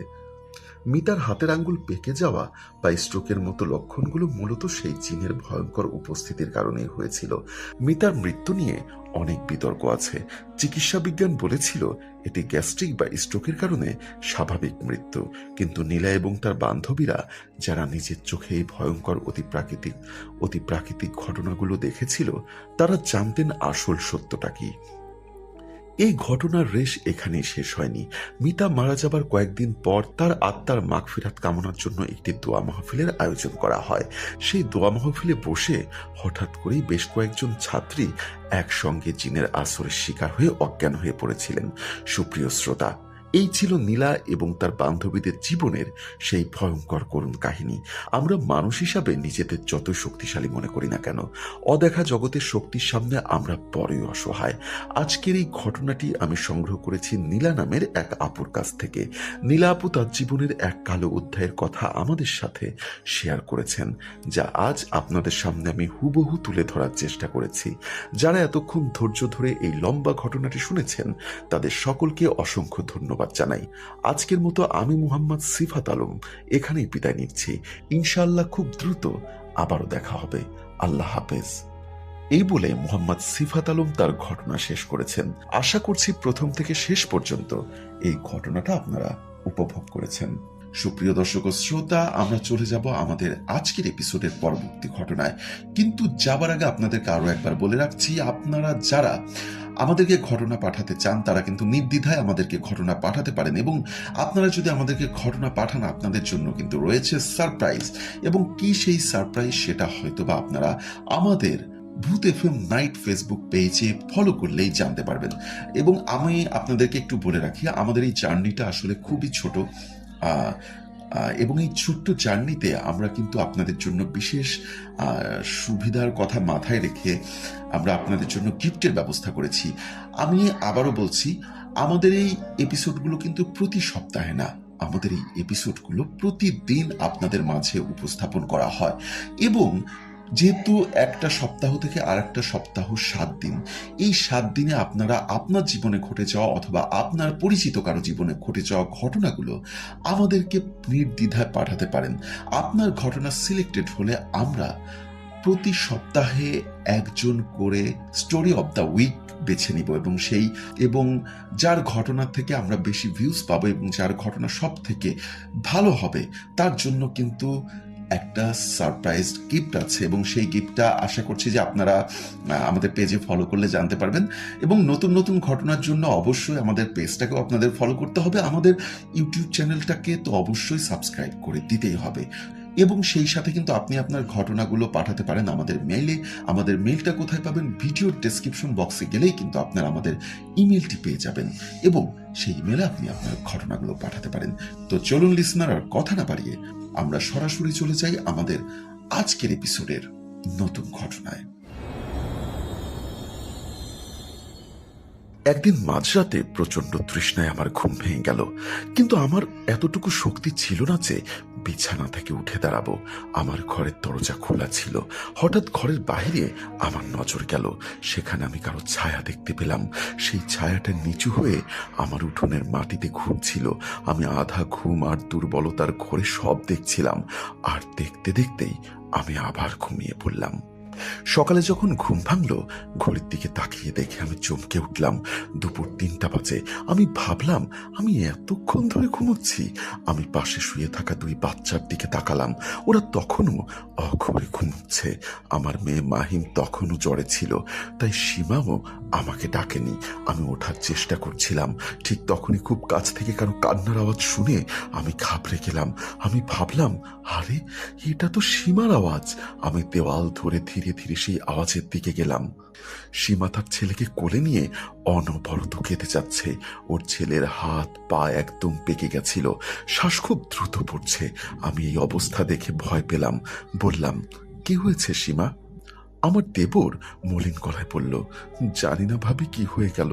ও সকালে উঠেই আপনার ঘরে এসেছিল বাচ্চাদের সাথে খেলতে, কিন্তু আপনারা সবাই ঘুমাচ্ছিলেন বলে ও বাইরে খেলতে গেল। খেলতে খেলতেই এই অবস্থা। ইয়েস, আপনারা শুনছেন ভূত এফএম নাইট। আপনাদের সঙ্গে আছি আমি আরজে সাদ। আপনাদের জন্য দারুণ একটা সুখবর আছে। যদিও আমাদের এই জার্নিটা খুব অল্প দিনের, আমাদের এই অল্প দিনের জার্নি হলেও আপনাদের কাছে যে পরিমাণ সাড়া পেয়েছি, সত্যি আমরা কৃতজ্ঞ। তাই আপনার জীবনে ঘটে যাওয়া অথবা আপনার পরিচিত কারো জীবনে ঘটে যাওয়া ঘটনাগুলো যদি আপনি আমাদেরকে পাঠান, এবং সেই ঘটনা যদি সারা সপ্তাহ মিলে সব থেকে বেশি ভিউজ হয়, তাহলে আপনার জন্য রয়েছে একটি আকর্ষণীয় গিফট। এবং গিফটটা কি থাকতে পারে আর এই বিষয়ে বিস্তারিত জানতে আপনাদের চলে যেতে হবে আমাদের ভূত এফএম নাইট ফেসবুক পেজে। সেখানে আপনারা বিস্তারিত পেয়ে যাবেন। তো চলুন আর কথা না বাড়িয়ে আমরা সরাসরি চলে যাই আমাদের আজকের ঘটনায়। ঘটনাটি ঠিক যেভাবে লেখা আছে আমি সেভাবেই পড়ার চেষ্টা করছি। আশা করি এই ঘটনাটি আপনাদের প্রচুর পরিমাণে আনন্দিত করতে পারবে। আসসালামু আলাইকুম সাদ ভাই ও প্রিয় লিসনার, কেমন আছেন আপনারা? আশা করি মহান আল্লাহ তাআলার অশেষ রহমতে আপনারা সকলে অনেক ভালো আছেন এবং সুস্থ আছেন। আমি মোহাম্মদ সিফাত আলম ময়মনসিংহ থেকে বলছি। আজ ঘটনায় যাবার আগে আমি আমাদের সকলের প্রিয় সাদ ভাই এবং ভূত এফএম নাইট টিমকে মন থেকে ধন্যবাদ জানাতে চাই এবং ভূত এফএম নাইটের সাথে দীর্ঘদিন চলতে চাই। তাই সকল অপেক্ষার অবসান ঘটিয়ে লিখতে শুরু করলাম আজকের এই হারহিম করা ঘটনা। সিফাত, আপনাকে অনেক ধন্যবাদ। আমি নামটা বলেই দিলাম। আপনি অনেকদিন ধরে আমাদের ঘটনা পাঠাচ্ছেন। আপনি বেশ কিছুদিন ধরে আমাদেরকে ঘটনা পাঠাচ্ছেন। কখনো সেই ঘটনাটি আপনার নিজের, কখনো আপনি সেই ঘটনাটি কালেক্ট করেছেন, আর এখন তো আপনি বিভিন্ন জায়গা থেকে ঘটনা কালেক্ট করে আমাদেরকে উপহার দিচ্ছেন। যারা আজকের এই ঘটনাটি শুনছেন তাদেরকেও আমি বিশেষভাবে অনুরোধ করব সিফাতের জন্য কমেন্ট সেকশনে কিছু লিখে যাবেন।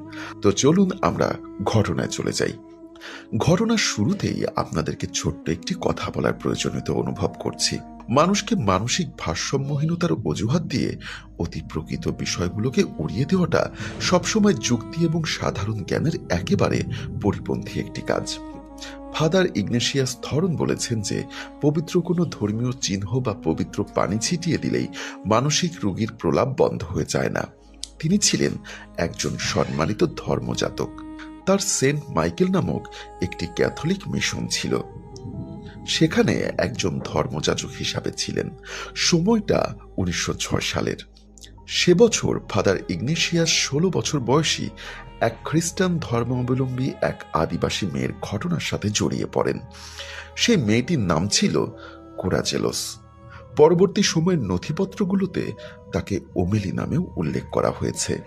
ওই মেয়েটির মধ্যে এমন কিছু ভয়ঙ্কর শয়তানের লক্ষণ প্রকাশ পেয়েছিল যা শুনলে যে কারো গায়ে রক্ত হিম হয়ে যাবে।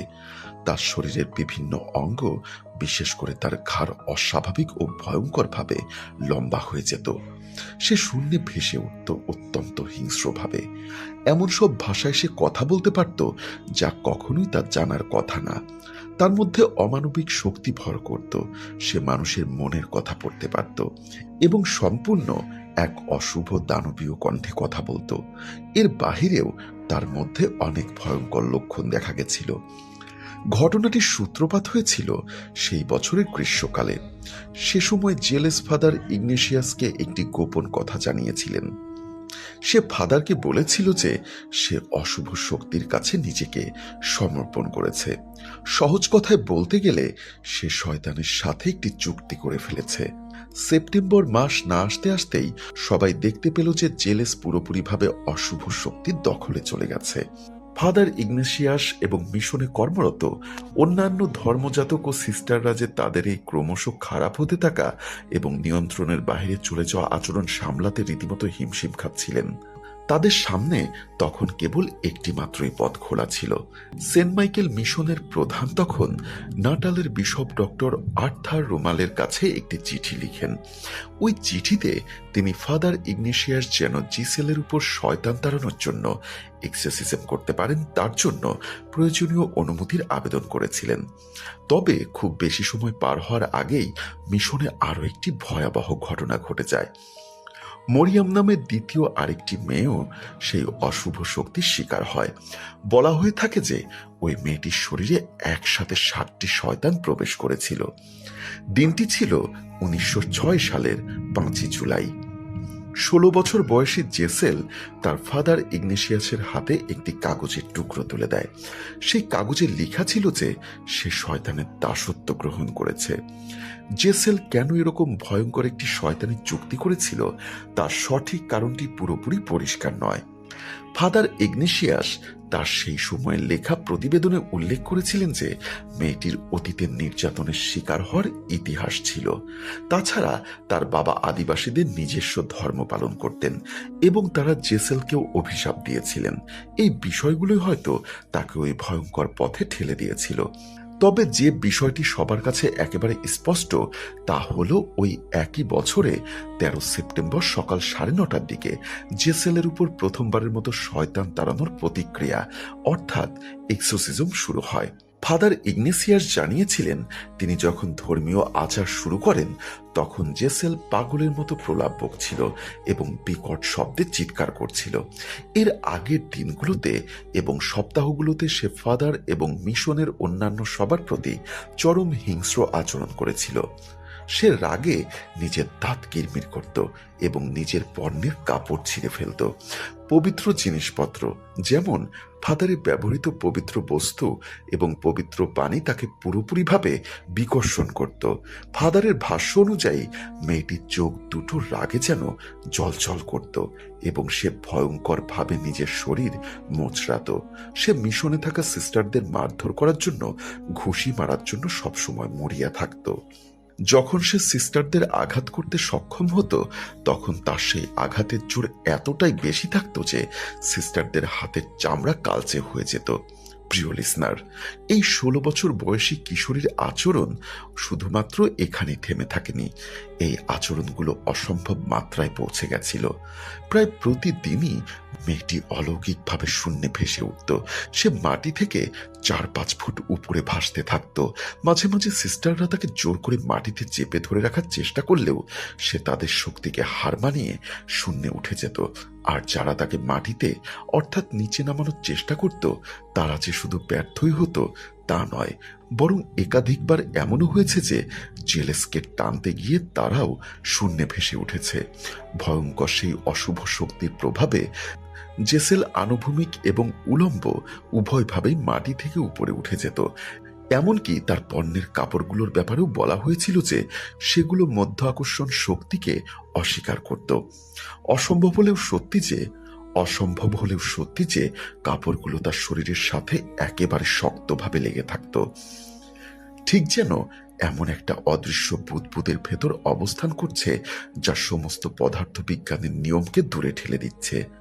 শয়তানের আক্রমণের চাপে তার শারীরিক গঠনেও পরিবর্তন আসত বলে জানা যায়।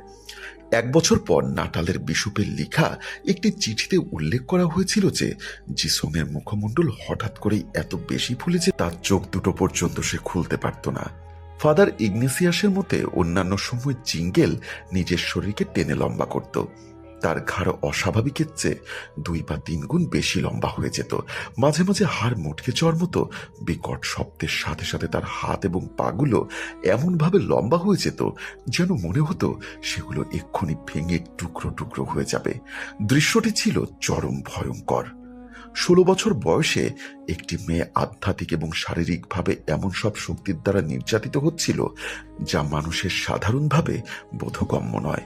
আর এভাবেই যখন 1906 সালের সেপ্টেম্বরে এক্সোসিজম শুরু হলো তখন বলা হয় যে জিঙ্গেল এক অতি প্রাকৃত রোগে ভেটে পড়েছিল, ঠিক যেমনটা সে আগেও দেখেছিল। ফাদার ইগনেসিয়াসের মতে মেয়েটি তখন যে শব্দ ব্যবহার করছিল তা ভাষায় প্রকাশ করা অসম্ভব। মনে হচ্ছিল যেন বিশাল কোনো সৈন্যবাহিনী শূন্যের মাঝে তুমুল যুদ্ধে লিপ্ত হয়েছে এবং তাদের গর্জনের চারিপাশ কেঁপে উঠছে। ফাদার বলেছিলেন যে মাঝে মাঝে মনে হতো এই সমস্ত বিকট শব্দ জিসেলের ভেতর থেকেই আসছে, আর পরক্ষণেই মনে হতো সেই গর্জন গির্জার ভেতরে এবং বাহিরের বাতাসে প্রতিধ্বনিত হচ্ছে। খুব অল্প সময়ের মধ্যেই ফাদারের মুখ বেয়ে ঘাম ঝরতে থাকে। উপস্থিত সবাইকে জিসালের আক্রমণের হাত থেকে রক্ষা করার জন্য ফাদার বাধ্য হয়ে নির্দেশ দেন মেয়েটিকে হাতকড়া পরানোর জন্য এবং তার হাত পা শক্ত করে বেঁধে ফেলার জন্য। তবে এই কাজটি মোটেও সহজ কোনো কাজ ছিল না। ফাদারের বর্ণনা মতে প্রায় কয়েক ঘন্টা একটানা ধস্তাধস্তির পর অবশেষে তাকে হাতকড়া পরাতে সক্ষম হন তারা। জেসেলের হাত দুটো এতটাই শক্ত এবং অনমনীয় হয়ে গেছিল যে সেগুলো বাঁকানো প্রায় অসম্ভব ছিল। কোনো ফাটানো বিকট শব্দ এবং চরম বিশৃঙ্খলার মধ্যে সেই অশুভ সত্তাটি জিসেলকে তার বসার চেয়ার সহ বারবার শূন্যে তুলে ফেলছিল। এই ভয়ঙ্কর ধস্তাধস্তির এক পর্যায়ে যখন জিসেলের ডান হাতটি বেঁধে ফেলার চেষ্টা করা হচ্ছিল ঠিক তখনই সে তাকে ধরে রাখা 2 মেয়ের হাত থেকে প্রচণ্ড জোরে নিজেকে ছাড়িয়ে নেয়। সে সিস্টার আঘাত নামের উপস্থিত এক মহিলার উপরে ঝাঁপিয়ে পড়ে। জেসাল সিস্টারকে এমন এক লোহার মতো শক্ত মুঠি দিয়ে চেপে ধরেছিল যে সিস্টার প্রায় দম বন্ধ হয়ে মারা যাবার উপক্রম হয়েছিল। আর এই পুরো সময়টা শয়তানের প্রভাবে থাকা ওই তরুণী যে চেয়ারটায় বসেছিল সেটি আরো শূন্যে ভাসতে শুরু করলো। এর ফলে জিসেলের শক্ত মুঠিতে আটকে থাকা সিস্টার আগা পায়ের জুতো শুধু সামনের অংশটুকুই মাটি পর্যন্ত করেছিল, মাটি স্পর্শ করেছিল। উপস্থিত সবাই তখন দ্রুত ছুটে যান আটকে পড়া সিস্টারকে মুক্ত করার জন্য এবং জেসেলের গলা টিপে ধরা হাত থেকে অজ্ঞান হয়ে যাওয়ার আগে বাঁচানোর জন্য বিরাট এক ধস্তাধস্তি করে তিনি মেয়েটির শরীরে থাকা অশুভ আত্মাকে তার শিকার ছেড়ে চলে যাওয়ার নির্দেশ দেন। যখন ধর্মীয় আচারের সেই অংশে পৌঁছান যেখানে বলা হয় I command you sea serpent, তখন জেসেল অত্যন্ত করুণ সুরে চিৎকার করে ওঠে। এর পরপর সে আরো সিস্টার আগাতার উপর আক্রমণ শুরু করে এবং সে সিস্টারের হাতেই সজোরে কামড় বসিয়ে দেয়। আবারও সেই ক্ষিপ্ত তরুণীর হাত থেকে সিস্টারকে ছাড়ানোর জন্য ধস্তাধস্তি শুরু হয়। সিস্টারের হাতে জিসেলের দুই পাটির দাঁতের অত্যন্ত ভয়ঙ্কর লাল, নীল এবং সবুজ রঙের দাগ বসেছিল। কিন্তু সবচেয়ে অদ্ভুত ব্যাপার হলো এই দাগগুলো ঠিক মাঝখানে একটি ছোট্ট লাল ক্ষতের সৃষ্টি হয়েছিল, ঠিক যেমনটা সাপের কামড় বা সুই ফোটানোর ফলে হয়ে থাকে। পরদিন অদ্ভুত ওই ক্ষত স্থানটিতে ফোসকা পড়ে যায় এবং সেখান থেকে হলুদ রঙের তরল পদার্থ বের হতে থাকে। ফাদার যত সেই শয়তানকে চলে যাবার আদেশ দিচ্ছিলেন, তরুণী ততটাই বেশি ক্ষিপ্ত হয়ে উঠছিল। দাবি করা হয় সে তখন এমন এক কণ্ঠে কথা বলছিল যা তার নিজের কণ্ঠ ছিল না। সে একেবারে শয়তানের মতো গর্জন করছিল এবং সেই শব্দ এতটাই ভয়ঙ্কর ছিল যে তা উপস্থিত সবার হাড়ের মজ্জা পর্যন্ত কাঁপিয়ে দিচ্ছিল। সে বন্য প্রাণীর মতো চিৎকার করতে শুরু করে। অবশেষে সেই ভয়াবহ যুদ্ধের মোড় ঘোরে এবং জিসেল মাটিতে ফিরে আসে। মাটিতে ফিরে আসার পর দাবি করা হয় যে সে মৃত্যু যন্ত্রণায় ছটফট করা কোনো মানুষের মতো মোচড়াতে থাকে এবং শেষ পর্যন্ত নিজের শরীরকে সম্পূর্ণ দৈর্ঘ্যে টান টান করে প্রসারিত করে দেয়। তারপর জিসেল একেবারে স্থির হয়ে যায়। এক্সোরসিজম শেষ হয়েছিল এবং অন্তত সেই সময়ের জন্য মেয়েটি ওই শয়তানের হাত থেকে মুক্ত হয়েছিল। সে সম্পূর্ণভাবে মুক্ত হয়েছে তা নিশ্চিত করার জন্য ফাদার সন্ধ্যায় আবারও এক্সোরসিজম করেন। কিন্তু জেসেল তখন শান্ত ছিল এবং সে সবার সাথে মিলে মন থেকে গান গাইছিল, প্রার্থনা করছিল। প্রিয় লিসেনার, কি ভাবছেন ঘটনা এখানেই শেষ? না, ঘটনা এখানে শেষ হয়নি। এরপর কয়েক মাস কেটে যায়। 1907 সালের জানুয়ারি মাসের শেষের দিকে জেসেল হঠাৎ করে ঘোষণা করে সে আবারও অশুভ শক্তির কবলে পড়বে। মনে হচ্ছিল শয়তান যেন তার আগাম ফিরে আসার বার্তা দিয়ে রাখছে। এবার পরিস্থিতি আগের চেয়েও অনেক বেশি ভয়ঙ্কর আকার ধারণ করে। হিংস্রতা, শারীরিক পরিবর্তন, অসম্ভব সব ঘটনা এবং ঘন ঘন শূন্যে ভেসে ওঠার পাশাপাশি জিসেলের মধ্যে এবার এমন সব অদ্ভুত জ্ঞানের প্রকাশ ঘটতে শুরু করে যা তার জানার কথা নয়। সে লুকোনো জিনিসপত্র, ভবিষ্যতে কি ঘটবে সেই সব ঘটনা এবং স্কুলের অন্যান্য মানুষও সেন্ট মাইকেল মিশনের গোপন তথ্য বলে দিতে শুরু করে। শুধু তাই নয়, মরিয়ম নামের দ্বিতীয় আরেকজন আদিবাসী মেয়ের মধ্যেও অদ্ভুত সব লক্ষণ দেখা দিতে শুরু করে। পরিস্থিতি দেখে মনে হচ্ছিল শয়তানের এই ভর করার বিষয়টি যেন ছোঁয়াচে রোগের মতো ছড়িয়ে পড়েছে। একটি অত্যন্ত নাটকীয় এবং অস্বাভাবিক ঘটনার মধ্য দিয়ে সাথে নিয়ে মিশনে এসে পৌঁছান। দিনটি 1907 সালের 24 এপ্রিল। মিশনে যা ঘটেছিল সেগুলো তিনি নিজুকে হিস্টোরিয়া বা মানসিক রোগ বলে মনে করেছিলেন এবং ওই পুরো নাটকীয়তার অবসান ঘটানোর উদ্দেশ্য নিয়েই তিনি সেখানে এসেছিলেন। তিনি বলেছিলেন, আমি খুবই বিরক্ত ছিলাম এবং আমার বিশ্বাস হচ্ছিল না যে এটি আসলেই শয়তান ভর করার কোনো ঘটনা, বরং আমি এটাকে হিস্টেরিয়া হিসাবে নিয়েছিলাম। এছাড়াও তিনি প্রথম এক্সারসিজমের অনুমতিও দিয়েছিলেন অত্যন্ত অনিচ্ছা সত্ত্বে। মিশনে পৌঁছানোর পর বিশপ দেখেন সেখানে বিশাল এক ভিড় জমে গেছে। সবাই অধীর আগ্রহে অপেক্ষা করছে কখন বিশপ ওই মেয়ে দুটিকে শয়তানের হাত থেকে মুক্ত করবেন। আমি স্থানীয় আদিবাসীদের মনে আমার সম্মান এবং কর্তৃত্ব হারাতে চাই না, তবে আমাকে কিছু একটা করতেই হবে। তাই আমি আমাদের প্রভুর দিকে ফিরে বললাম, এই পুরো বিষয়টি তোমার ব্যাপার এবং তোমাকেই আমাকে সাহায্য করতে হবে। শুরুতে তার মনে যতই অবিশ্বাস থাকুক না কেন, মিশন থেকে ফিরে আসার সময় বিপ্লব পুরোপুরিভাবে বিশ্বাস করতে বাধ্য হয়েছিলেন যে জেসেল এবং নতুন মেয়ে মারিয়াম আসলেই শয়তানের কবলে পড়েছে। 5 জন ধর্মযোজনের সহায়তায় বিশপ সকাল থেকে শুরু করে গভীর রাত পর্যন্ত এক্সোসিজমের কাজে নিয়োজিত ছিলেন। আগের মতোই হিংস্র আচরণ করে জেসেল প্রতিরোধ করে তুলেছিল এবং ওই ক্যাথলিক দলটির চেষ্টাকে শারীরিকভাবে প্রতিহত করার আপ্রাণ চেষ্টা করেছিল। মরিয়াম নামের যে অন্য মেয়েটি অস্বাভাবিক আচরণে আক্রান্ত হয়েছিল, তার অবস্থাও ঠিক একই রকম ছিল। এক্সোসিজমের বর্ণনা মতে মরিয়ম 7টি শয়তানের দ্বারা নিয়ন্ত্রিত হচ্ছিল।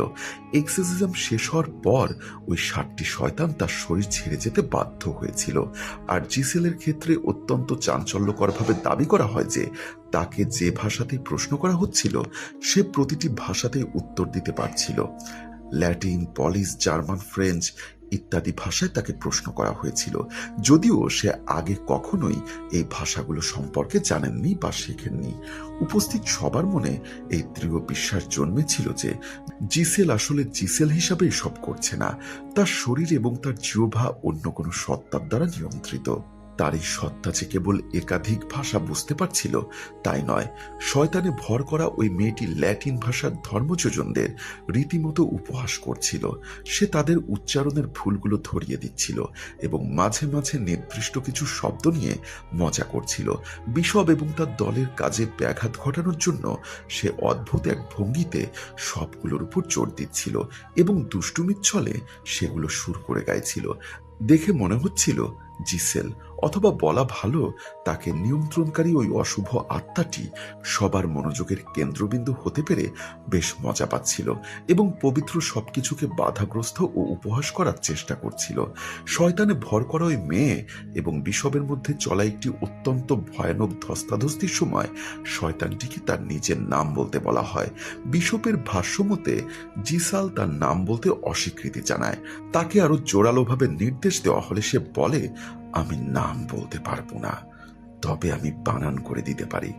এরপর সে বানান করে DIOA, আর যখন তাকে তার সর্দারের নাম প্রকাশ করতে বলা হয় তখন সে আরো প্রতিবাদ করে বলে সে নাম প্রকাশ করতে অক্ষম।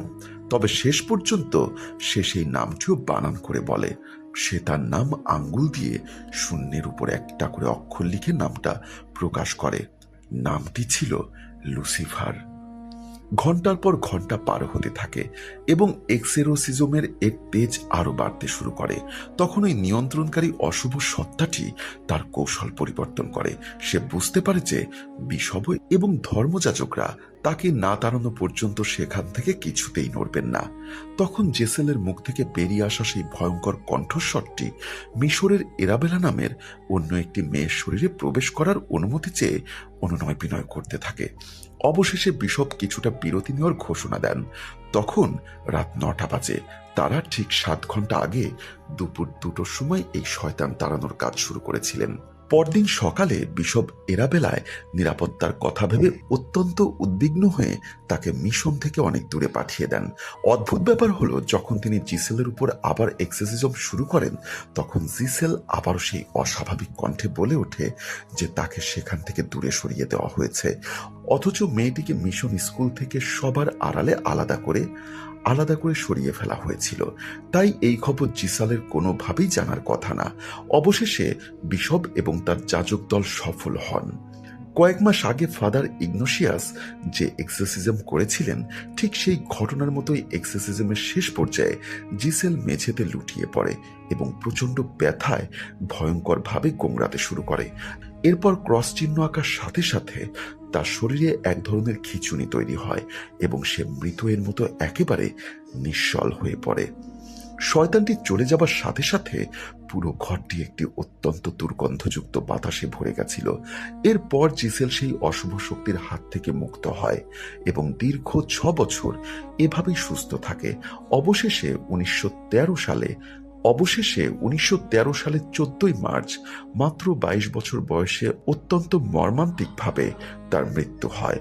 ফাদার ইগনেশিয়াস তার মৃত্যুর কারণ হিসাবে খুব দ্রুত ছড়িয়ে পড়া যক্ষ্মা বা কোনো রোগের কথা উল্লেখ করেন। কোনো রোগের কথা উল্লেখ করেন। নিঃসন্দেহে কোলারিজেল এই ঘটনাটি বোঝা বা বিশ্বাস করা খুব কঠিন একটি কাজ। এই ঘটনাটি শ্রোতাদের কাছে এমন এক বস্তুগত বিশ্বাসকে স্থগিত করার দাবি জানায়, যেখানে একটি অল্প বয়সী মেয়ে শারীরিক এবং আধ্যাত্মিকভাবে অশুভ শক্তির কাছে আত্মসমর্পণ করে। সে শূন্যে ভেসে ওঠে, নিজের হাত পা এবং ঘাড় লম্বা করে ফেলে এবং এমন সব কণ্ঠস্বরূপ ভাষায় কথা বলে যা তার নিজের ভাষা নয়। তারপরেও ফাদার ইগনেসিয়াস জানান, এই ঘটনাটি অসংখ্য মানুষ নিজেদের চোখে দেখেছেন। শুধুমাত্র প্রথম পর্যায়ের ভর করা এবং এক্সোসিজমের ঘটনাটি 3 জন ফাদার, 3 জন ব্রাদার, 14 জন সিস্টার এবং 150-এরও বেশি মানুষের এবং 150-এরও বেশি স্থানীয় মানুষ সচক্ষে পর্যবেক্ষণ করেছেন। 1907 সালের বসন্তে যখন নাতালের বিশপ ব্যক্তিগতভাবে এই ঘটনার সাথে যুক্ত হন, তখন সেই প্রত্যক্ষদর্শীদের সংখ্যা আরও অনেক বৃদ্ধি পেয়েছিল। শুরুতে তিনি যতই অবিশ্বাস করুন না কেন, ঘটনার শেষ পর্যায়ে বিশপ পুরোপুরি নিশ্চিত হয়েছিলেন যে তিনি যা দেখেছেন এবং যাকে দাঁড়িয়ে থাকতে দিতে সাহায্য করেছেন তা আসলেই শয়তানি শক্তি ছিল। এছাড়াও আপাতত দৃষ্টিতে শয়তানি ঘটনাগুলোর মাঝেও বিশপ এবং ফাদার ইগনেসিয়াস দুজনেই এই কার্যকলাপের সত্যতা যাচাই করার চেষ্টা করেছিলেন।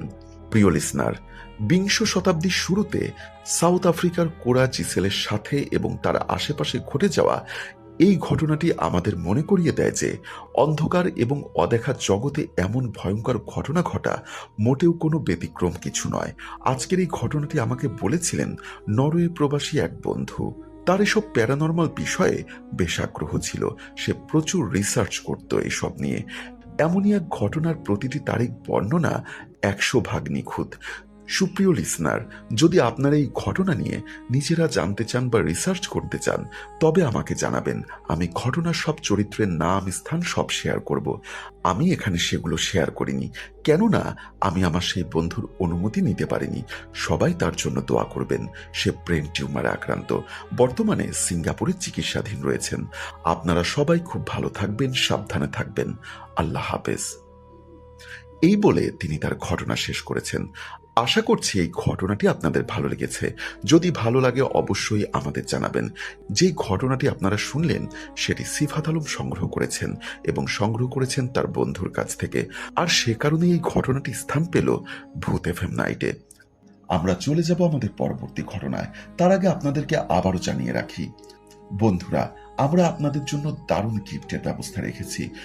আমাদের এই এপিসোডগুলো প্রতি সপ্তাহে না, আমরা আপনাদের দিকে বিবেচনা করে প্রতিদিন আমাদের এই এপিসোডগুলো করে থাকি। আপনি যদি আপনার জীবনে ঘটা অথবা আপনার পরিচিত কারো জীবনে ঘটা এমন কোনো ঘটনা আমাদেরকে পাঠান, আর সেই ঘটনা যদি সিলেক্ট হয়ে ওই সপ্তাহের সর্বোচ্চ ভিউজ হয়, তাহলে আপনি পাচ্ছেন আকর্ষণীয় একটা পুরস্কার।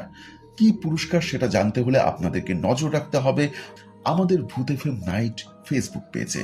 সেখানে আমরা বিস্তারিত দিয়ে থাকি। এবং আপনি ঘটনা পাঠাতে অবশ্যই আমাদের ভিডিও ডেসক্রিপশন বক্সে চলে যাবেন। সেখানে আপনি ইমেল পেয়ে যাবেন। সেই ইমেলে আপনি আমাদেরকে ঘটনা পাঠাতে পারেন। ধন্যবাদ। তো চলুন আর কথা না বাড়িয়ে আমরা সরাসরি চলে যাই আমাদের আজকের পরবর্তী ঘটনায়। আশা করছি এই ঘটনাটিও আপনাদের ভালো লাগবে। ঘটনাটি ঠিক যেভাবে লেখা আছে আমি সেভাবেই পড়ার চেষ্টা করছি। আসসালামু আলাইকুম সাদ ভাই, আশা করছি আপনি ভালো আছেন। আমিও ভালো আছি। আমি ফাহিম। আমি তখন ময়মনসিংহ মেডিকেল কলেজের 3rd ইয়ার স্টুডেন্ট। আমার সাথে আরও 2 বন্ধু থাকতো, সাইম আর রিয়াদ। আমরা 3 জন মিলে শহরের একটু ভেতরের দিকে একটা পুরনো একতলা বাড়ি ভাড়া নিয়েছিলাম। বাড়িটা অনেক পুরনো, সেটার গঠন দেখলেই বোঝা যায়। ঘরের ভেতরে সব সময় কেমন একটা স্যাঁতসেঁতে গন্ধ থাকতো, আর চারিপাশটা ছিল বিশাল গাছপালায় ঘেরা। আমরা 3 জনে যেহেতু একটু বিজ্ঞান মনস্ক ছিলাম, তাই এই বিষয় নিয়ে খুব একটা মাথা ঘামাতাম না। ডিসেম্বর মাসের শেষের দিকের কথা। পড়াশোনা নিয়ে আমাদের উপর তেমন এক প্রকার টর্চার হচ্ছে বলা যায়। হসপিটাল আর পড়াশোনা নিয়ে আমরা খুব স্ট্রেস ফিল করছিলাম। আমরা 3 জনই হসপিটাল থেকে ফিরছিলাম সেদিন রাতে। হসপিটালে সেদিন খুব চাপ ছিল। আমরা ওয়ার্ড নাম্বার 3-এ একটা পেশেন্ট নিয়ে কাজ করছিলাম। একজন রোগী এসেছিল, খুব খারাপ অবস্থা, অ্যাক্সিডেন্ট করে। তার অনেক রক্ত লেগেছিল, ও পজিটিভ। আমরা নিজেরাই ব্লাড ডোনেট করার জন্য ক্রস ম্যাচিং করেছিলাম। রোগীর অবস্থা এতই খারাপ ছিল যে ফ্লোরে রক্ত আর রক্ত। স্ট্রেচার ঠেলে মেলে নার্স আর ডাক্তার সাহেব সবাই ছোটাছুটি করছিলেন। ওনারা চেষ্টা করছিলেন রোগীকে বাঁচাতে। এর কিছুক্ষণ পর একটা কেস আসলো। এক বয়স্ক রোগীর প্রচণ্ড খিঁচুনি হচ্ছিল। রোগীর আত্মীয় স্বজনেরা গ্রামের মানুষ, তারা কনফিউজড হয়ে ভাবছিল এটা হয়তো জিনের আসর বা কোনো ব্ল্যাক ম্যাজিকের ভিকটিম। তারা কোনো এক ভণ্ড হুজুরের কাছে গিয়েছিলেন। তাদের কাছ থেকে তিনি কিনা ভিজিট হিসাবে ৩,০০০ বা ৫,০০০ টাকা নিত, বোতলে পড়া পানি আর তাবিজ দিয়ে দিত। ওই হুজুর আবার কারিন আর আরবি আয়াত নিয়ে কি সব মন গড়া কথা বলে গ্রামের মানুষদের ধোকা দিত। কিন্তু আমরা তো মেডিকেলের স্টুডেন্ট, আমরা জানি স্প্লিট পার্সোনালিটি কি, বয়সন্ধিকালে ভোকাল কর্ড চেঞ্জ হলে কি হয়। আমরা জানি প্রাইমারি বা সেকেন্ডারি থেরাপি, মেডিসিন আর মেডিটেশন দিয়ে এ ধরনের নার্ভের সমস্যা সলভ করা যায়। আমরা স্যারকে রিপোর্ট করলাম, স্যার এসে ঔষধ দিলেন। এরপর আমরা ফর্মালিটি শেষ করে ওই পেশেন্টের রিলেটিভদের সাথে কথা বলে তাদের একটু রিল্যাক্স করার চেষ্টা করলাম। আমরা যখন ফ্রি হলাম তখন রাত প্রায় 10:30 বাজে। আমরা ফ্লোরে দাঁড়িয়ে একটা লিস্ট চেক করছিলাম আর নিজেদের পেশেন্টদের লোকেশন ফাইল নিয়ে কথা বলছিলাম। এরপর আমরা মেইন রোড ধরে একটা রিকশায় করে আমাদের সেই পুরনো বাড়ির দিকে রওনা হলাম। বাড়ির গেট খুলে ভেতরে ঢুকতেই দেখি ইলেকট্রিসিটি নেই, ঘুটঘুটে অন্ধকার। রিয়াদুর মোবাইলের টর্চ জেলে গেটের লক খুলল। আমরা রুমে ঢুকে আমাদের চার্জার লাইট খুঁজতে লাগলাম। সাইম একটা মোমবাতি জ্বালিয়ে আমাদের পড়ার টেবিলের উপর রাখলো। মোমবাতির কাঁপা কাঁপা আলোয় ঘরের পুরনো আসবাবপত্র, আলমারির কোনা, সুটকেস আর আমাদের ফ্রেম করা ছবিগুলোর ছায়া দেওয়ালে পড়ে কেমন এক অদ্ভুত বিশাল দেখাচ্ছিল। মনে হচ্ছিল ছায়াগুলো যেন একে একাই নড়াচড়া করছে। আমি জানি এটা চোখের ভুল, বিজ্ঞানের ভাষায় যাকে বলে প্যারাডোলিয়া। আমরা মেডিকেল স্টুডেন্ট, তাই এসব হ্যালুসিনেশন বা ভূতের ভয় আমরা একদম পাত্তা দিতাম না। আমরা জানতাম যে অতিরিক্ত স্ট্রেস আর জ্বরের কারণে মানুষের ব্রেন অনেক সময় এরকম ধোঁকা দেয়। আমরা তিনজন আমাদের ডিউটির গেঞ্জি আর প্যান্ট পাল্টে ফ্রেশ হলাম। শীতের রাত, তাই সবাই বেশ মোটা কাপড় পরে নিলাম। রিয়াদ রান্নাঘরে গেল রাতের ভাত গরম করতে। আমি আর সাইম আমাদের বেডের উপর বসে আমাদের কলিগের পাঠানো একটা পাজেল সলভ করছিলাম আর হায়ার স্টাডিজ নিয়ে কথা বলছিলাম। হঠাৎ রান্নাঘরে রিয়াদের একটা অস্ফুট শব্দ শুনতে পেলাম। আমরা দৌড়ে গেলাম, গিয়ে দেখি রিয়াদ রান্নাঘরের দরজায় দাঁড়িয়ে আছে। ওর চেহারা একদম ফ্যাকাশে। আমি জিজ্ঞাসা করলাম, কি হয়েছে? রিয়াদ একটু তোতলামি করে বলল, মানে কি বলবো দোস্ত, কেমন যেন একটা ভোটকা গন্ধ, পচা মাংসের মতো। আমি নিজেও গন্ধটা পেলাম, আসলেই খুব বাজে একটা গন্ধ। আমি বললাম, হয়তো ইঁদুর বা কোনো কিছু মরেছে, কাল সকালে সরিয়ে ফেলতে হবে। এই বলে আমরা টিনের গ্লাসে পানি খেয়ে আবার রুমে ফিরলাম। কিন্তু সমস্যা হলো গন্ধটা আস্তে আস্তে পুরো বাড়িতে ছড়িয়ে পড়ছিল। আর গন্ধটার সাথে এবার অদ্ভুত একটা তীব্র হাসনাহেনা ফুলের ঘ্রাণ মিশে যেতে লাগলো। এই কনকনে শীতে এত রাতে হাসনাহেনা ফুলের গন্ধ কোত্থেকে আসবে সেটা কোনোভাবেই আমাদের লজিকে মিলছিল না। এর কিছুক্ষণ পর আমরা খাবার টেবিলে বসে ভাত খাচ্ছিলাম। লোডশেডিং তখনও চলছে, মোমবাতির আলোয় খাচ্ছি। হঠাৎ আমাদের ছাদের উপর খুব ভারী একটা কিছু পড়ার শব্দ হলো। ধূপ করে একটা শব্দ, যেন কেউ অনেক উপর থেকে লাফ দিয়ে ছাদের উপরে পড়ল। আমরা খাওয়া থামিয়ে দিলাম। আমি আর সাইম একে অপরের দিকে তাকালাম। রিয়াদ বলল, হয়তো কোনো বিড়াল বা কুকুর, কিন্তু আমি জানি কুকুরের লাফ দেওয়ার শব্দ এত ভারী হয় না। আমাদের পায়ের নিচ থেকে যেন মাটি সরে যাওয়ার উপক্রম। আমরা বাকরুদ্ধ হয়ে গেছিলাম কয়েক সেকেন্ডের জন্য। তারপর আমি সাহস করে বললাম, চল তো দেখি ছাদে গিয়ে কি হয়েছে। সাম বলল, দূর, পাগলামি করিস না, এমনিতেই অনেক স্ট্রেস গেছে সারাদিন, হয়তো বাতাসে গাছের কোনো বড় ডাল ভেঙে পড়েছে। কিন্তু আমার মন মানল না। আমরা টর্চ নিয়ে সিঁড়ি দিয়ে ছাদে গেলাম। কেউ নেই, একদম ফাঁকা, পিনপতন নীরবতা। কনকনে ঠান্ডা বাতাস বইছে। কিন্তু একটা জিনিস খুব অদ্ভুত লাগলো। ছাদের এক কোনায় ঠিক সিমেন্টের পানির চারিপাশে একটা মরা মৌমাছি পড়ে আছে। একটা না, আসলে অনেকগুলো। গুনে দেখলাম প্রায় 10 থেকে 12টা। এত রাতে এই শীতে মরা মৌমাছি এখানে কিভাবে আসলো সেটা বুঝতে পারলাম না। আর ঠিক তার পাশেই কে যেন মাটিতে আঠা দিয়ে অদ্ভুত একটা স্ক্যাচ জেগে রেখেছে। মনে হচ্ছিল কোনো গোখরো সাপ ফনা তুলে আছে। আমি নিচে নেমে আসলাম। সাইম বলল, বাদ দে, এটা হয়তো কোনো ন্যাচারাল রিজন বা আগের ভাড়াটিয়াদের কাজ। আমরা এসব নিয়ে পড়ে থাকলে তো চলবে না। নিচে আসার পর থেকেই আসল সমস্যা শুরু। আমরা রুমে এসে শুয়ে পড়লাম। সাইম আলমারির পাশে একটা কয়েল জ্বালিয়ে দিল মশার জন্য। আমি চোখ বন্ধ করে ঘুমানোর চেষ্টা করছিলাম। হঠাৎ জানালার বাহিরের ঝোপঝাড় থেকে একটা শব্দ আসতে লাগলো। কেউ যেন অনেক বড় নখ দিয়ে আঁচড় কাটছে। খচ খচ খচ খচ, ফিস ফিস করে কেউ যেন কিছু একটা বলছে। আমি সামকে ডাক দিলাম। সাম জেগে গেছিল। ও ফিস ফিস করে বলল, কি রে, শুনতে পাচ্ছিস? আমি বললাম, হ্যাঁ।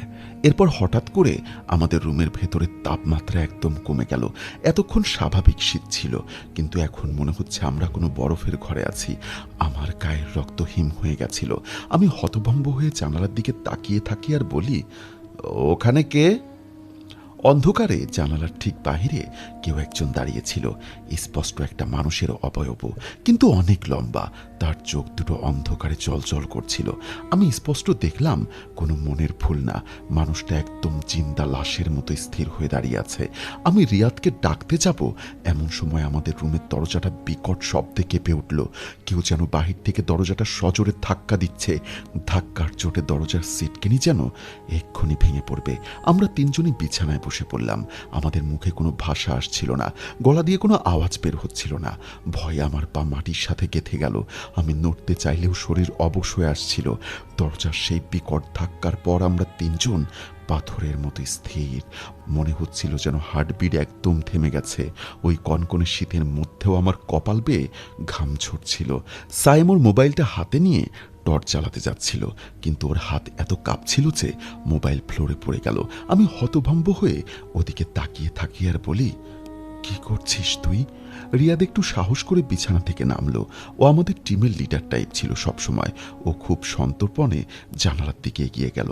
আমি ফিসফিস করে বললাম, ডোন্ট গো দেয়ার। কিন্তু ও শুনল না। ও জানালার কাচের ভেতর দিয়ে বাইরে উকি দিল। তারপর আমার দিকে ঘুরে বলল, কেউ নেই। আমি বললাম, তুই শিওর? আমি স্পষ্ট দেখলাম একটা ছায়া চিন্তা লাশের মতো দাঁড়িয়ে আছে। রিয়াদ বলল, আরে না, এটা জাস্ট আমাদের হ্যালোসিনেশন। আমরা গত কয়েকদিন ধরে হসপিটাল আর পড়াশোনা নিয়ে এত স্ট্রেচের মধ্যে দিয়ে যাচ্ছি, আমাদের সেন্স ঠিকমতো কাজ করছে না। বাতাসে হয়তো বাঁশঝাড়ের কোনো ডাল জানালার সাথে বাড়ি খেয়েছে, আর দরজায় হয়তো কোনো কুকুর বা বিড়াল ধাক্কা দিয়েছে। রিয়াজের কথাগুলো শুনতে লজিক্যাল লাগলেও আমার বুকের ভেতর ধপ করে ওঠা ভয়টা কোনোভাবেই কমছিল না। যাই হোক, আমরা দরজা খুলে দেখলাম বাহিরে কেউ নেই। একদম পিনপতন নীরবতা, শুধু দূরে কোথাও কুকুর ডাকছিল। আমরা সেদিন রাতে আর ঘুমোতে পারলাম না। সাইমো আলমারির ড্রয়ার থেকে আমাদের কিছু মেডিসিন বের করলো। আমরা যেহেতু মেডিকেল স্টুডেন্ট, তাই আমাদের কাছে স্লিপিং পিল বা রিল্যাক্স করার মতো ঔষধ থাকতো। আমরা সবাই একটা করে ওষুধ খেয়ে বেডে গিয়ে শুয়ে পড়লাম। পরদিন সকালে ঘুম থেকে ওঠার পর রাতের ঘটনাটা অনেকটাই স্বাভাবিক মনে হতে লাগলো। দিনের আলোয় মানুষের ভয় অনেকটা কমে যায়। আমরা তিনজন রেডি হয়ে আমাদের ডিউটি পালন করতে হসপিটালে চলে গেলাম। আমাদের সেদিন অনেক কাজ ছিল। একটা নতুন রুগী এসেছিল, যাকে দেখে মনে হচ্ছিল খুব সিরিয়াস অ্যাক্সিডেন্ট করেছে। ওনার অনেকগুলো টেস্টের লিস্ট ছিল আর ব্লাড পেইন থেকে রক্ত নেওয়ার দরকার ছিল। আমরা স্ট্রেচারের পাশে দাঁড়িয়ে ওনার ফাইল চেক করছিলাম আর নিজেদের মধ্যে প্রাইমারি সেকেন্ডারি ট্রিটমেন্ট নিয়ে কথা বলছিলাম। আমাদের এক সিনিয়র ডাক্তার সাহেব আসলেন। উনি আমাদের অবস্থা দেখে বললেন, কি রে, তোদের মুখ চোখ এমন কেন? সব বসে গেছে? আমি বললাম, স্যার, রাতে ভালো ঘুম হয়নি। উনি বললেন, স্ট্রেস নিস না, দরকার হলে একটু মেডিটেশন করবি।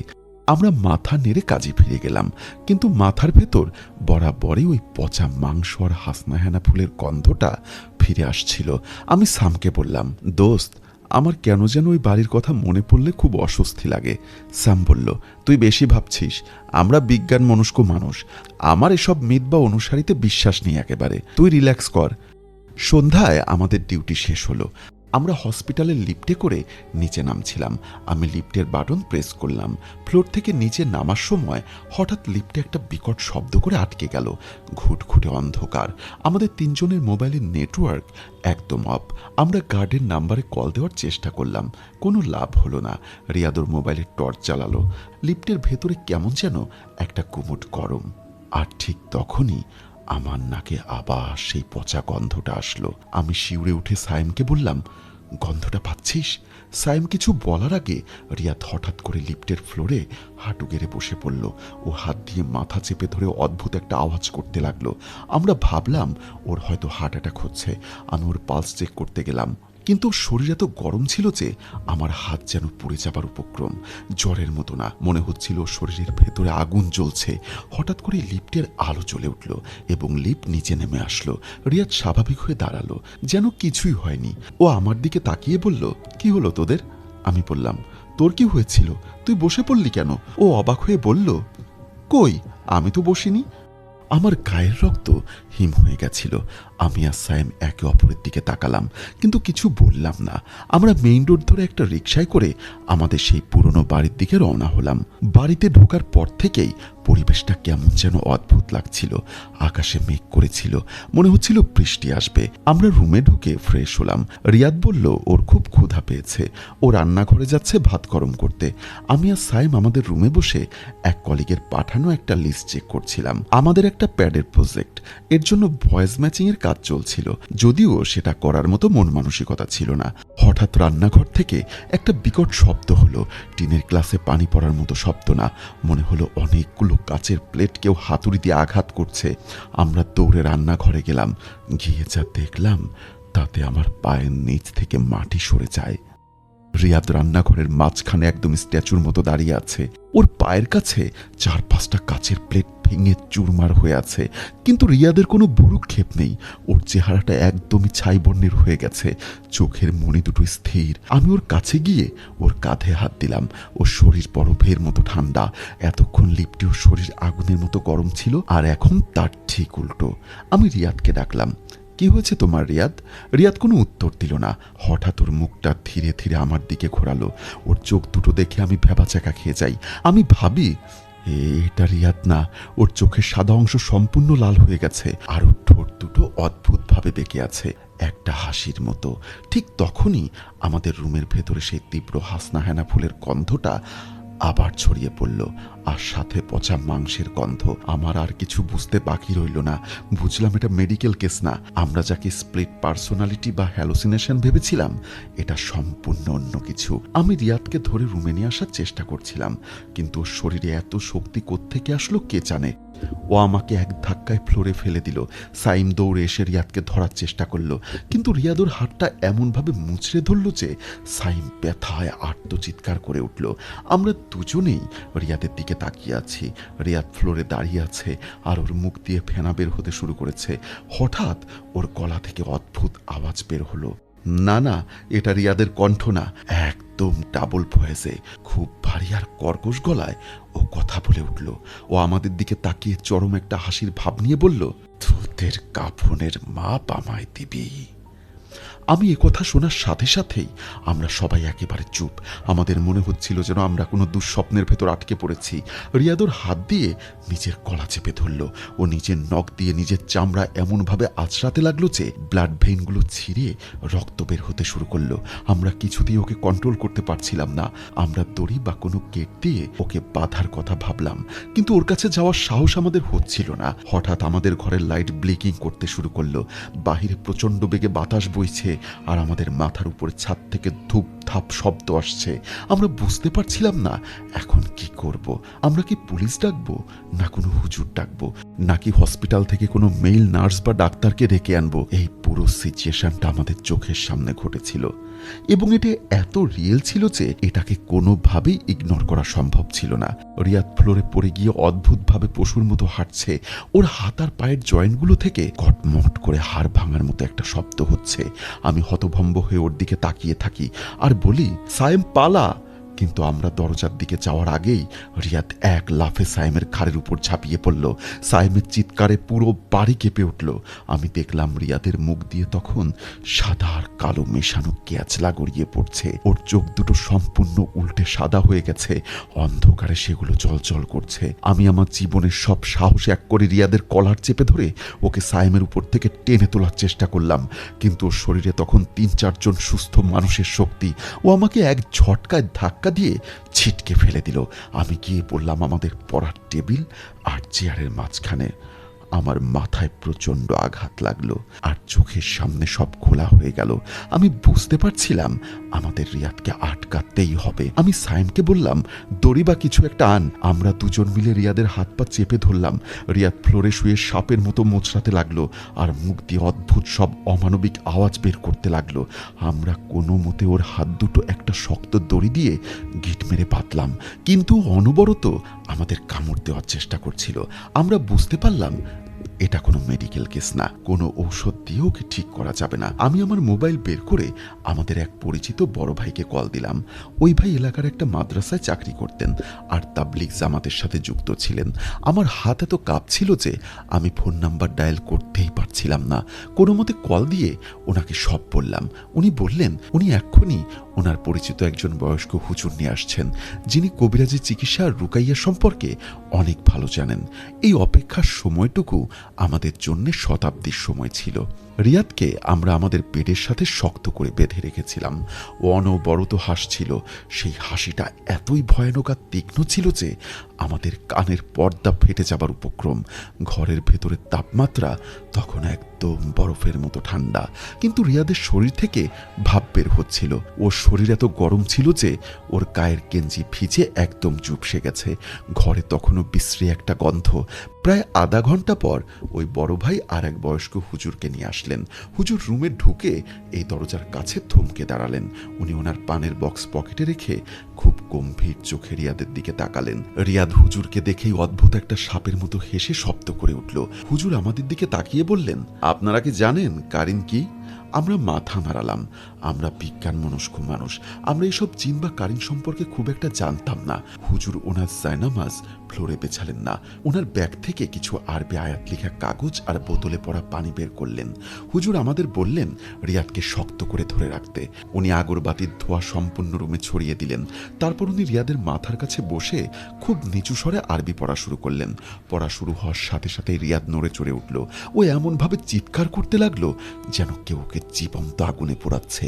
ওর গলার রগগুলো ফুলে একেবারে ফেটে যাবার মতো অবস্থা হলো। আমি আর সাইম সাথে ওর বড় ভাই মিলে রিয়াদকে চেপে ধরে রাখলাম, কিন্তু ওর শক্তি এতটাই বেশি ছিল যে আমাদের তিনজনের হাত অবশ হয়ে আসছিল। হুজুর পড়া থামালেন না। উনি রিয়াদের চোখে মুখে সেই পানি পড়া ছিটা দিলেন। পানি পড়ার সাথে সাথে রিয়াদের মুখ থেকে ধোঁয়া বের হতে লাগলো আর চামড়াগুলো ফ্যাকাশে থেকে একদম নীল হতে শুরু করলো। হঠাৎ রিয়াদ পানির বোতলটা ফেলে দেবার চেষ্টা করলো, পারল না। ও তখন একটা ভয়ঙ্কর কাজ করলো। ওর নিজের জিভ কামড়ে ধরে এমনভাবে টানতে লাগলো যেন জিওবাটা ছিঁড়ে ফেলবে। রক্তে ওর মুখ গলা ভেসে যাচ্ছিল। আমরা ওর মুখ খোলার চেষ্টা করলাম, আর চোয়াল এত শক্ত হয়ে লক হয়ে গেছিল, পারলাম না। হুজুর ওনার পড়া চালিয়ে যেতে লাগলেন। এক পর্যায়ে রিয়াদের কানের কাছে মুখ নিয়ে বেশ জোরে জোরে বললেন, কে তুই? কেন এই ছেলেটাকে কষ্ট দিচ্ছিস? জানিস না মানুষের শরীরে ভর করা বারণ? কে তুই বল, কে তুই বল। রিয়াদের শরীর হঠাৎ একদম শান্ত হয়ে গেল। ওর চোখ বন্ধ হয়ে গেল। আমরা ভাবলাম হয়তো সব ঠিক হয়ে গেছে। হুজুর আমাদের দিকে তাকিয়ে বললেন, শান্ত হও, তোমাদের ধোঁকা দিচ্ছে ও। আমাদের কাজ করতে হবে, শুরু করি চলো। ঠিক তখনই রিয়াদের চোখ খুলল। ওর চোখ দুটো সম্পূর্ণ কালো হয়ে গেছে। চোখের সাদা অংশ বলতে আর কিছুই নেই। ও খুব ধীরে ধীরে ডাবল ভয়েসে, সেখানে মনে হচ্ছিল একই সাথে একজন বয়স্ক মানুষ আর একটা হিংস্র জন্তু কথা বলছে। সেই ভারী গলায় বলে উঠল, আমি সওদাগর, লাশের সওদা করি, আমাকে তোদের কাপড়ের মাপ দে। এ কথা শুনে আমার গায়ের রক্ত হিম হয়ে গেছিল। আমি শিউরে উঠি। হুজুর একটুও ভয় পেলেন না। উনি ওনার পড়া চালিয়ে গেলেন। রিয়াদ এবার সরাসরি হুজুরের দিকে তাকিয়ে এমন একটা কাজ করলো যা দেখে আমরা সবাই বাকরুদ্ধ। ও ওনার মুখের উপরে একদলা কালো দুর্গন্ধযুক্ত রক্ত আর লালা মিশ্রিত থুথু ছুঁড়ে মারল। সেই থুথুর গন্ধ এতই বিকট ছিল, সাইমার ওই বড় ভাই সহ্য করতে না পেরে ফ্লোরেই বমি করে দিল। রিয়াদ তখনও বিকট শব্দে হাসতে লাগলো, বলতে লাগলো, আমাকে এর ভেতরে দে, আমি এর সাথে মিশে লাশ গুনবো, আমাকে থামতে দে। হুজুর ওনার মুখ মুছে নিয়ে খুব শান্ত গলায় বললেন, এই রাস্তা থেকে পালাবার বা পেছনে ফেরার কোনো উপায় নেই বাবা। উনি আবার রিয়াদের কপালে হাত রেখে খুব জোরে সূরা পড়তে লাগলেন।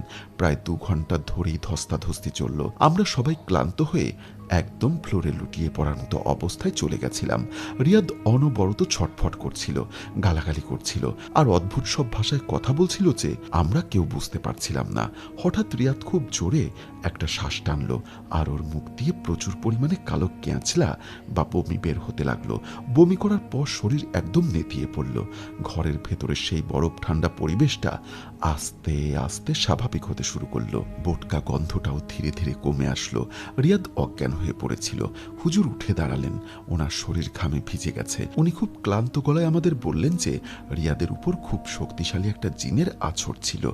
ওই বাড়িতে হয়তো আগে এমন কোনো জিনিস ছিল যেটার উপর রিয়াদ কোনোভাবে পা দিয়েছে। উনি বললেন আপাতত সমস্যার সমাধান হয়েছে, কিন্তু রিয়াদকে খুব সাবধানে থাকতে হবে, ওকে একা রাখা যাবে না, আর এই বাড়ি যত দ্রুত সম্ভব ছেড়ে দিতে হবে। হুজুর আমাদের কিছু পানি পড়া আর নিয়মকানুন বলে চলে গেলেন। আমরা ওই রাতটা কেউ ঘুমোতে পারিনি। রিয়াদকে আমরা পরিষ্কার করে বেডে শুইয়ে দিয়েছিলাম। আমরা তিনজনে ফ্লোরে বসে রাত পার করলাম। পরদিন সকালে আমরা ওই বাড়ি ছেড়ে দেওয়ার সিদ্ধান্ত নিলাম। আমরা আমাদের কলিগ আর হসপিটালের বন্ধুর সাহায্য নিয়ে জিনিসপত্র গুছিয়ে ফেললাম। রিয়াদের জ্ঞান ফেরার পর ওর কিছুই মনে ছিল না। ও শুধু বলছিল ওর সম্পূর্ণ শরীরে খুব ব্যথা করছে। আমরা ওকে হসপিটালের একটা কেবিনে ভর্তি করিয়ে দিলাম কিছুদিন বিশ্রামের জন্য। আমরা আর কখনোই ওই পুরনো বাড়ির দিকে ফিরে তাকাইনি। রিয়াদ ধীরে ধীরে সুস্থ হয়ে উঠেছিল ঠিকই, কিন্তু ওই রাতের পর থেকে একদম চুপচাপ হয়ে গেছিল। ও সে লিডার টাইপ স্বভাবটা আর ছিল না। ও সবসময় কেমন যেন একটা ভয়ের মধ্যে থাকতো। আমরা আমাদের পড়াশোনা শেষ করে যে যার মতো ক্যারিয়ারে জয়েন করেছি, কিন্তু 2016 সালের ডিসেম্বরের ওই রাতের স্মৃতি আমাকে আজও তাড়া করে বেড়ায়। প্রিয় লিসনার, এই ছিল আমাদের আজকের ঘটনা। সত্যি বলতে ঘটনাটা শোনার পর আমার নিজেরও গা ছমছম করছিল। আমি সবসময় একটা কথা বলি, দুনিয়াতে অনেক কিছুই আছে যা আমাদের বিজ্ঞান বা লজিক দিয়ে ব্যাখ্যা করা যায় না। আমি শুধু বলবো, যা জানেন না তা নিয়ে ঘাটাঘাটি করবেন না। আজকের এই ঘটনাকে আপনি কি বলবেন? এটা কি কোনো নর্মাল ঘটনা নাকি কোনো প্যারানর্মাল ঘটনা? আশা করি উত্তরটা আপনারাই দিয়ে দিবেন। এবং সেই সাথে আপনাদেরকে একটা কথা বলে রাখি, অনেকেই আমরা আছি যারা দেখা গেল যে নিজেরা একটু অসুস্থ হলেই আমরা ডাক্তার না দেখিয়ে আমরা সরাসরি হুজুর বা কবিরাজের কাছে দৌড়ে চলে যাই। এটা কিন্তু আসলেও ঠিক না। আমাদের প্রত্যেকের উচিত আমাদের কোনো সমস্যা হলে আগে ডাক্তারের শরণাপন্ন হওয়া। কারণ এমন সময় এমন অনেক সিমটম থাকে যেগুলো আসলে ডাক্তারি ট্রিটমেন্টে ভালো হয়, কিন্তু আপনি যদি কোনো ভণ্ড কবিরাজের কাছে যান, তারা কিন্তু আপনাকে বলবে না যে আপনি ডাক্তার দেখান, এবং সে কিন্তু বরাবরই চাইবে যে আপনি তার কাছে ট্রিটমেন্ট নেন। এবং ধীরে ধীরে কি হবে, একটা ভুল ট্রিটমেন্টে আপনার আমার নিজেদের শরীর আস্তে আস্তে খারাপের দিকে চলে যাবে। এমনও হতে পারে যে প্রাণহানিও হতে পারে। তাই আমাদের সবার উচিত আগে ডাক্তারের শরণাপন্ন হওয়া। ডাক্তারি ট্রিটমেন্টে যদি কিছু না হয়, তখন আপনি চাইলে আপনি অন্য ট্রিটমেন্ট করতেই পারেন, সেটা সম্পূর্ণ আপনার ব্যাপার। তবে যেটা বললাম যে সবার আগে অবশ্যই ডাক্তারের কাছে যাবেন। এবং সত্যি কথা বলতে এই ঘটনাটি আমার কাছেও ভীষণ ভালো লেগেছে। এটা 3 জন মেডিকেল স্টুডেন্টের ঘটনা। তো সচরাচর মেডিকেল স্টুডেন্টদের ঘটনা খুব একটা পাই না, এবং আজকে যেহেতু পেয়েই গেলাম, তা ভাবলাম যে না, আপনাদের সাথে শেয়ার করে ফেলি। এবং ঘটনাটি সত্যি সত্যি সত্যি দুর্দান্ত লেগেছে। এরকম ঘটনা আমি আরও চাই। আর সেটার জন্য আপনাদের সবার প্রথমে যেটা করতে হবে, আপনার জীবনে যদি এমন কোনো ঘটনা ঘটে থাকে, অবশ্যই আপনারা আমাদেরকে পাঠাতেই পারেন। সেটার জন্য কিন্তু আপনাদেরকে অবশ্যই চলে যেতে হবে ডেসক্রিপশন বক্সে। ভিডিওর ডেসক্রিপশন বক্সে গেলে আপনি আমাদের ঘটনা পাঠানোর মেইলটি দেখতে পাবেন। আপনি নির্দ্বিধায় সেই মেলে আপনার জীবনে ঘটা বা আপনার পরিচিত কারো জীবনে ঘটা অথবা আপনার শোনা ঘটনাটি আপনি আমাদেরকে পাঠিয়ে দিতে পারেন। আমরা আপনার ঘটনা পড়ে শোনাবো। তো আজকে আর বেশি কথা বলবো না, আপনাদের সঙ্গে কথা হবে ইনশাল্লাহ আবার আগামী এপিসোডে। সে পর্যন্ত সবাই ভালো থাকুন, সুস্থ থাকুন। আল্লাহ হাফেজ।